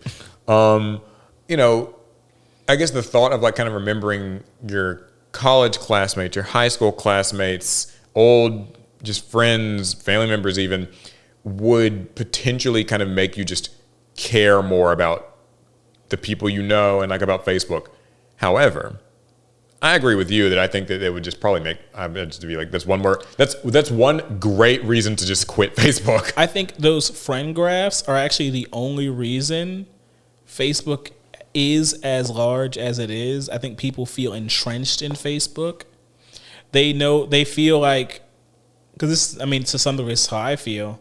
If I leave Facebook, all these very ephemeral connections at this point would just disappear. I'd have no way of connecting or contacting people again, even if I really don't intend to do in the future. But the fact that it's like paused. But the fact that it does exist is the reason why my Facebook exists, connecting me to all these people, even if barely. But if my Facebook friend list was deleted, I'd feel like my strings have been cut and I'm free. I feel like Pinocchio. I'm like, oh, I'm a real boy now. I can go where I want. That's kind of my thing. I think if they were just like, okay, your Facebook's deleted, like find everybody again, I'd just be like, no, I quit. Yeah, like, no. Like, great, now I can actually delete the thing I've wanted to delete for years and just kind of teetered on the edge. Because I feel like because at that point, then you realize what people you actually have close connections with, because you'll figure out a way to get in contact with them again. And then all the people who were just kind of there for a time, but you were your Facebook friends, and so you thought you were friends forever, you realize they didn't really matter. Yeah, I mean, you hadn't talked to them in 10 years, so do you really need to go to the trouble of...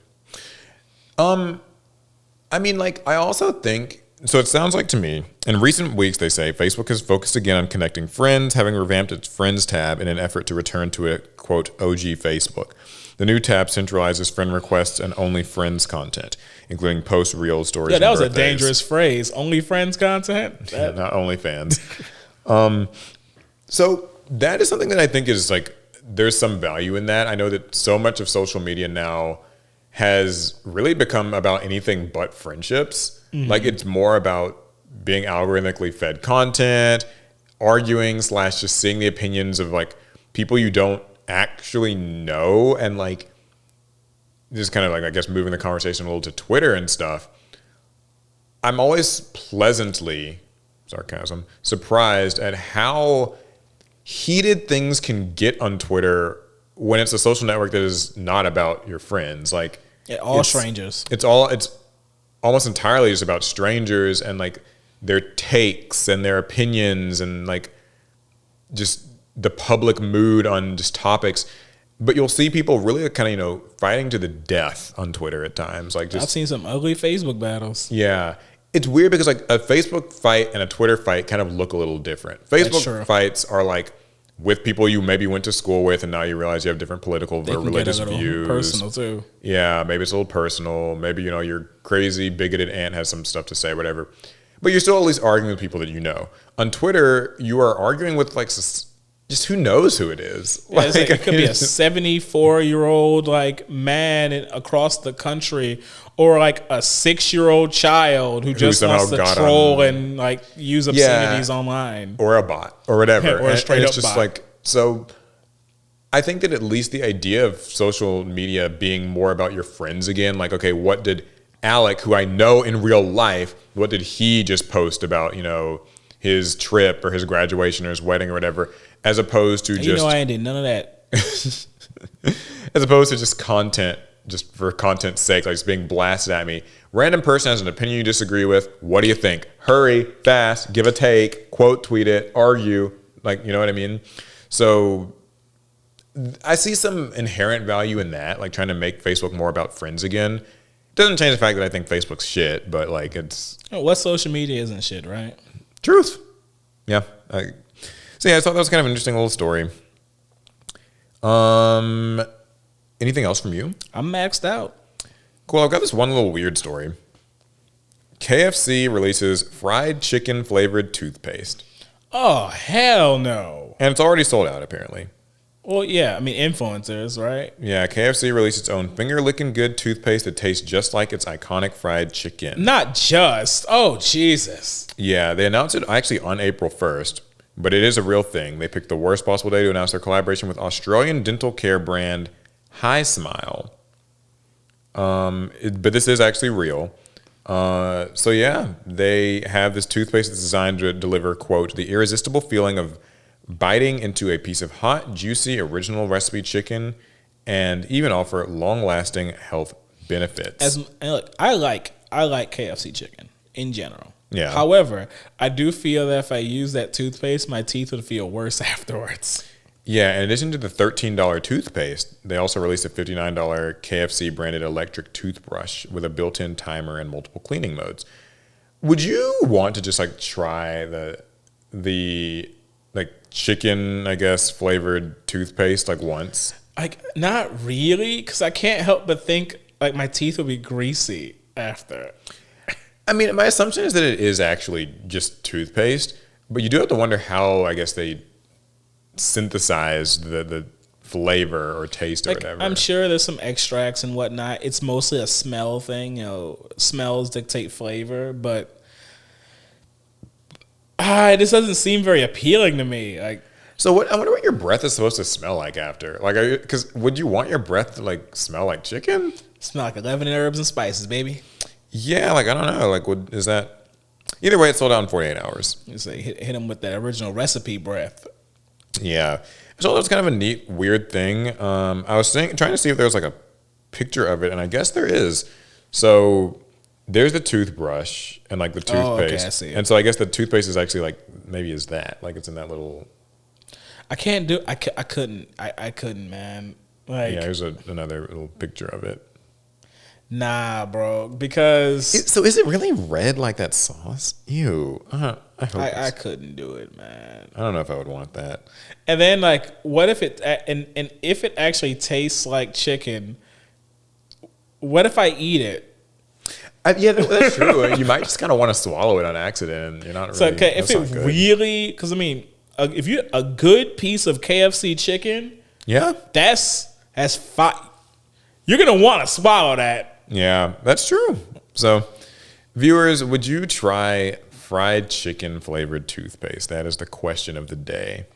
Someone's gonna be in chat like, the real question is, could I stop? And I don't know. I guess they'd have to. It's already sold out. So, but speaking of questions of the day, I think it's a good time to do a little bit of pot. We don't actually have the pot today. We've got our friend Exodia. I'm sure you've noticed. I've been trying to swap out guests on the pod, you know. Yeah, because we're one of those pods. We're one of those pods. Actually, we're the only pod. The only one that has ever existed because we coined the term. Yeah. So we also invented guests on podcasts as well. In case you didn't know that. Yeah. So we do have a lot of questions submitted, though, at the link in the description. I might have mentioned this last week, but I'm going to have to probably try to find a different way of doing viewer-submitted questions because the spreadsheet. The spreadsheet that they use is kind of messed up, but that's our problem. That's not really your problem. Do you feel it's still necessary for Konami to censor cards in the TCG? Is there any reason to gatekeep them as an incentive to purchase products? So I think we'll both kind of disagree on this one, right? Mm-hmm. I mean, absolutely not. Like, yeah. I am so surprised that we're still censoring these goddamn cards. Like, who are we censoring these for? The 30-year-olds? But, I mean, I guess similar to the question that we were talking about, I know why. It's because they still have that 6+ label on this thing. But even though... So I think that they are literally like, they have to. But even though the mainstream media around us exposes 6-year-olds to far worse guns, religious iconography, like all of that. Honestly, if they're not careful, sexual content. Yeah, like all of that is still readily available for a 6-year-old to see. So you're not really protecting them from much of anything. I mean, I guess the difference here, though, is that since they're an actual company with like you know, we were saying that 6+ label probably comes with a lot of things that must be upkept and all that. The thing is, though, I still agree that Yu-Gi-Oh should be changing that label from 6+ to like 10+ or something. It's on that. I mean, come on, we're not teaching 6-year-olds how to play Yu-Gi-Oh. I mean, well, I did actually see a post. I think it was on Reddit of a guy showing his 5-year-old how to play Yu-Gi-Oh. So some people are teaching the young, but he should know 5 is too young. They can't. At 5, you just can't get it. At 5, the cards dissolve into your fingers. But once you turn 6, once you get 6, you're ready. I will Full say combo. this. They still make them as lost arts, so it's like that's always been. But I guess lost arts aren't sold to you, and I think that age rating thing doesn't apply if it's not something sold to you. Yeah, so maybe it's because it's like a promotional thing. It maybe skirts that rule. But my actual complaint with lost art cards is that as cool as it is to kind of get a lost art version of a card that was released, blah blah blah, in Japan had a different art, whatever. I don't like when they do it with new cards. Yeah, we've been on this one before. Yeah, we've been down this road a little bit, so I'll keep it brief. Releasing a card and then making a lost art version of the card like 6 months later. Or less in some cases, kind of just tells me you guys could have just released the normal. Like, because it's one thing for it to be like Monster Reborn, right? The original Monster Reborn art is like kind of this Very old different thing, and there's like a story to it, different era really. But when you just make, what was it, the ninja one you had, like Insect Mitsu Insect Ninja. I know another one that I thought was like Harpy, not Harpy Channeler, but like the Synchro, the Link monster or something. Oh, Perfume, Harpy Perfumer, one of them, something like that. They released it, and then like it was like in a Battles of Legend or something like that, and then like 2 months later, it was the lost art. And it's just like, these are all just files on somebody's computer. I don't know if it would take a whole lot just to switch the images around. Like, here's a little tidbit of a bit of tea I heard that YCS events have. So if you're chosen for a YCS feature match, apparently you are encouraged to take out, or maybe even required to take out lost art copies of cards. If you're like on the stream, and replace them with normal ones. I heard that. Don't quote me on it, or maybe someone who's been in a feature match can maybe like and experience this. Can of tell me. Course, our audience is filled with people who've all played in feature matches because they're skilled. You guys are the most competitive players there are, I'm sure. Yeah, so like apparently there might sort of be something where they prefer not to really show them on streams if they can like help it. So. That I don't know what that's really about. Maybe that has something to do with that 6+ thing or kids content. When I think about it, that's another reason why we can't use OCG cards in the TCG too, since they don't get censored at all. If Konami is truly making censorship a sticking point with this game, then even if OCG cards were printed with the same like thickness and quality as TCG cards, we still wouldn't be able to use them because the artwork's uncensored. Yeah, so that's kind of just, I guess our quick answer to the actual question, though, is like, is there a need to still censor cards? No, there's really not, but I'm sure it's got something to do with that age thing. Something legal. And I'm sure that age thing is probably what allows them to maybe get a lower rate on some tax or whatever. So sort of the boring answer. But anyways, the next question is, what do you think about paid Yu-Gi-Oh coaching? And they actually link a tweet that I actually saw, like I think today or yesterday. But so let me see, because it doesn't open Twitter when I do it normally. I have to like manually do this link. It's kind of annoying.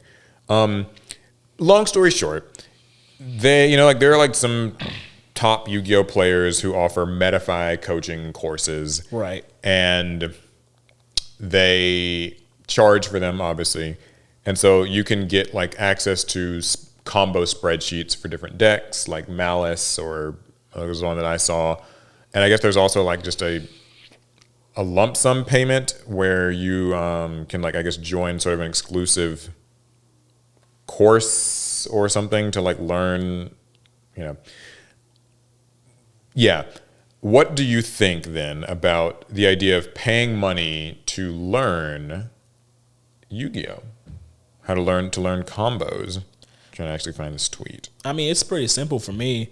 The more you care about, if you care about something, you put your money into it. And if you care so much about playing Yu-Gi-Oh well and competitively, and you decide to pay for coaching, that just shows how much you care about your performance in tournament and your ability as a Yu-Gi-Oh player. That doesn't mean that, without coaching you can't be a good Yu-Gi-Oh player, but it just shows that that is your level of dedication, that you are willing to part with your hard-earned money to potentially compete better. Now, is it, I assume the question is more about is whether or not this is like a waste of money or a good use of money. And I can't talk about anybody else's pockets, but I have seen at least a few examples of people coming out of those like classes and programs as fairly capable like duelists and Yu-Gi-Oh players. I don't know if they reached a point that they couldn't have reached on their own. I don't know what people's potential, where that lies as Yu-Gi-Oh players. But like people have been successful, so maybe it's not a waste of money. I would never pay for this. I don't think that I'm not saying that, no one should. Like I said, it's your money, you can spend it however you want. But for me, at least, part of the fun of Yu-Gi-Oh! And like the challenge for myself is like learning it myself, experiencing it myself. I don't really think Yu-Gi-Oh! Is a game that spreadsheets can like get you all the way there. They can get you a bit of a head start, maybe. Like I think it is nice to maybe like be able to master your decks like bread and butters, or maybe some obscure line, I guess as the people call it.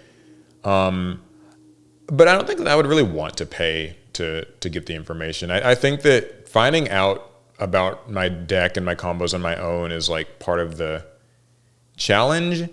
Now some people are saying that, like you guys are like paywalling knowledge and information. I'm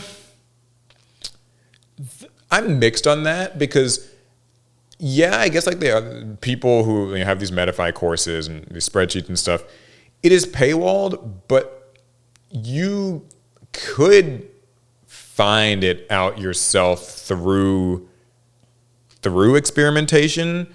So I think what they're maybe really paywalling, I guess, is just the immediacy of it. I think it's the immediacy, and then I think the perspectives of, I'm assuming these are all very successful players, but the perspectives of very successful players, because like you just said, like the raw information you could technically come up with yourself, like that you can get that. But what you don't know are the opinions of someone who's won/top 12 YCSs. Yeah, like I guess there's the value in that. Would you ever get it? Would I? Probably not, only because I don't compete like that, and even when I do compete, I don't care that much. Like I said, I would never pay for this. I don't think I would ever really like recommend anybody do it, because I just think like, I don't know.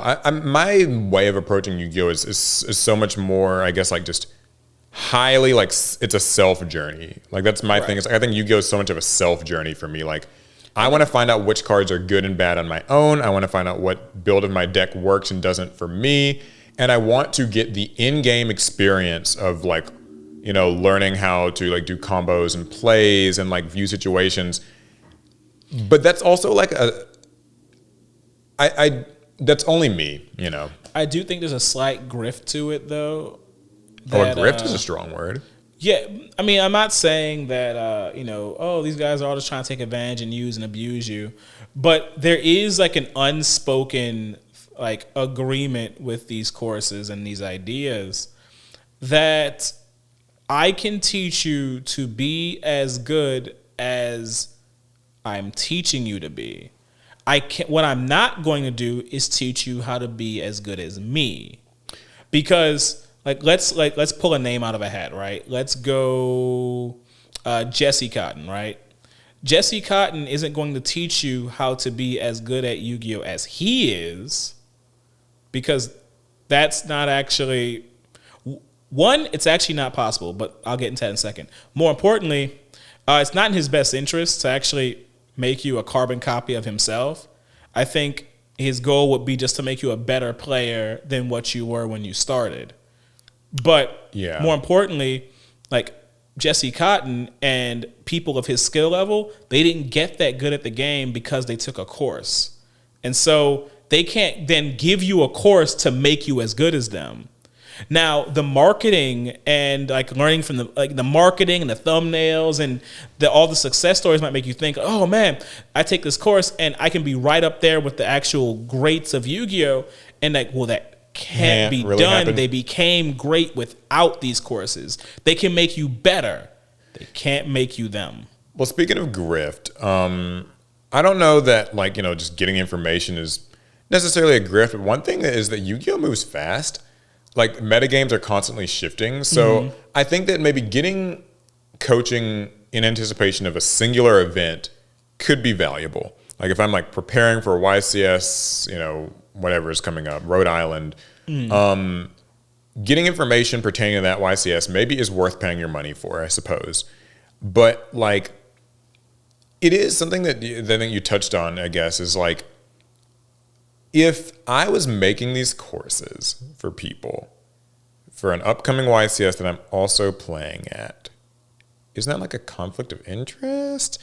Because, I mean, I could like tell you, Alec, yeah, like this is the hand trap lineup to run at this event. Like it's, 3 ashes, 2 draw, like this some little ratio of hand traps. And then I now just kind of know your deck list, or I know like the common play habits that a lot of people will be using because they all bought my course. And now I just choose to play Nibiru because I told everybody else that it's bad. Like maybe that's me like not giving enough. I'm like doubting perhaps people's integrity or something. But I just don't see why that wouldn't be something that would come up, right? Like if everyone's being told how to kind of like prep for an event in one way, then you kind of know that the other way, like, but I mean, just, that's I don't know. more about like more of like back when YouTube was more meta focused and videos were just going out with all these ideas and guides. This is more private. I imagine they can't take too many students. I guess it's like a private circle. Maybe I don't really know how it works. Like, it's meta. I've never used it. Yeah, I don't know if they have like 1,000 students, and then maybe you could that's affect true. the Like results of a YCS. Maybe it's like a small group, so it's small enough that like it wouldn't affect the larger. We already know like teams and player groups, they practice together, they formulate strategies, and that's why a lot of times when you see the results of tournaments, you'll see like 6 people running almost the same exact deck list with like a 1-card difference, and that's by design. They practiced together, they worked on their combos together, they were looking at certain aspects of the metagame and trying to exploit it. But the only way to know if their ideas were right is if, they all kind of ran similar decks and similar strategies. Yeah. So that's really nothing new.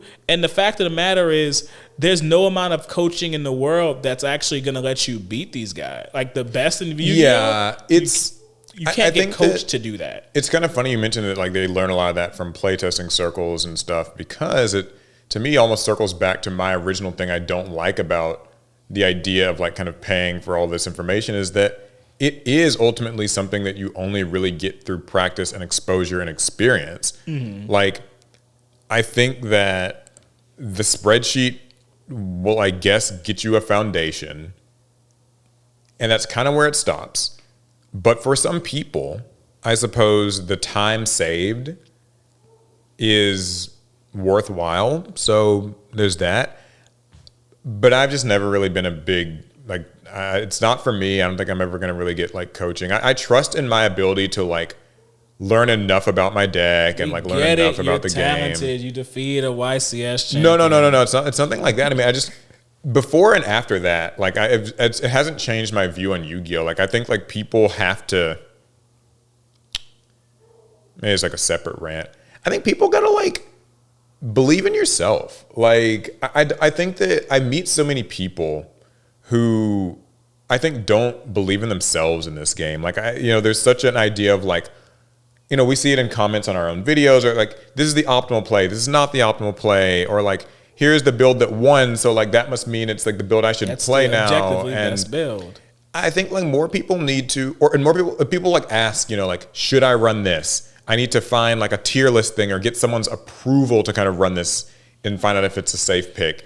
And maybe this is like an uncomfortable thing to consider, but like kind of trust in your own abilities to find out what works, to believe that you can make this strategy work, play this thing. Like even if you're playing, you know, let's say like Ryziel, Malice, whatever the top deck is at a given time, even just like your hand trap ratios, your side deck picks, like let those kind of be your own decisions and trust in those, because, you know, like you're the person who has to sit down at that table and do the thing at the end of the day, right? Right. Like when you're at the YCS table, the spreadsheet's not going to be next to you.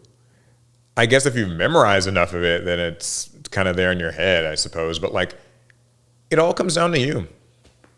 I don't know if that's like a nice thing to say or a negative thing to say, but like, I mean, and if you want to if you want to have a spreadsheet, you want to like get some coaching. I mean, that's fine too, because I mean, that doesn't necessarily mean you're going to win or even do any better. Yeah, it really doesn't. You can get coached by the best Yu-Gi-Oh players out there and still go 0-4. Yeah, it's funny actually that you mentioned that, because like I was reminded when I was at YCS Houston just how brutal the YCS experience is. Like statistically speaking, like, you know, let me think about like a regular like 32 person tournament bracket, right? Mm-hmm. After the first round, 16 people are out. Yep. Like literally after the first round of like a regular sports bracket or something, half of the competitors out of there, like in a single elimination thing. And YCSs are not exactly like that because it's like Swiss, but at the end of the day, like your record, there's variance, there's different decks, there's different amounts of preparation, but like everyone's playing those same like 9 rounds on that first day. And, you know, you can think you're hot shit or you can think that you're garbage or whatever, but like those rounds just, they cull people. There are going to be people who go undefeated, and just a few of them, not many. A few people will go undefeated. Some people will win most of their rounds, lose like 1 round or 2. There will be people who go on the bubble and lose. But like at the end of the day, you know, this tournament's going to like start at 10 a.m. and by like 8 p.m. or whatever, it's going to be over. It's going to be over. And like there's going to be some winners, there's going to be some losers. Like, you know, having extra tools to have prepped with can improve your chances, but like you got to sit down there and accept that you have to like kind of grasp victory for yourself a little bit. So I think about it. I've played Yu-Gi-Oh against we'll say a mentored player before. And you know what happened? I crushed them. And it wasn't because I knew something that they didn't about their deck or the decks that we were playing. While they learned all these things about like their deck and their lines, they still hadn't they didn't know how to actually compete at a card game. They weren't mentally sound. They had bad nerves. They gave away whether or not their hands were good or bad. Yeah. These are things that can affect your tournament experience arguably more than knowing the best lines in your deck. Yeah, like it's interesting. I don't want to say that these courses are useless or that the people making them have not put a lot of time and effort into it, and there's another aspect of it too, which is that like these top Yu-Gi-Oh players are probably trying to like in their own way find a way to like make a living off of this. Because like if you're fucking competing, it doesn't pay to be a good Yu-Gi-Oh. Yeah, it doesn't pay to be like a good Yu-Gi-Oh player. We know prize support's not amazing, and maybe regionals are giving out air fryers apparently now, but like that's not paying the bills. So it's, you know, this is a way for them to kind of what would the word be? I guess just fund monetize their addiction. You know, something. So like I'm not knocking the hustle, just saying that like it's not really for me, and I would hesitate to recommend it to most people. And I say, you know, do what you feel. Yeah. But hey, here's a happy middle ground even. If you're truly curious, try it once. It can't hurt. You know, I mean, let's try it. It can hurt your wallet. Yeah, it'll hurt. Well, but if you're curious enough that like you truly are just considering doing it, I guess like you probably already got the however much it costs, $35 for this one thing on the tweet. This wasn't in card games. I remember when I was strongly considering like Overwatch coaching because at one point I was really sinking my teeth into Overwatch. Called yourself a little competitor, huh? At least at a low level, but I felt like I'd hit a wall as far as getting better at the game, and I was wondering if maybe I should get some coaching, help me like break through this barrier that I'm having. I didn't end up doing it, and I'm glad because I ended up quitting Overwatch. Yeah. But at the time, it was a very feasible idea. I remember I was looking through like coaches and like who offered what and how much it was. Yeah. It was a whole thing. But for some people, coaching is the right answer. For some people, it's not the right answer. For me, my personal recommendation, do your research first.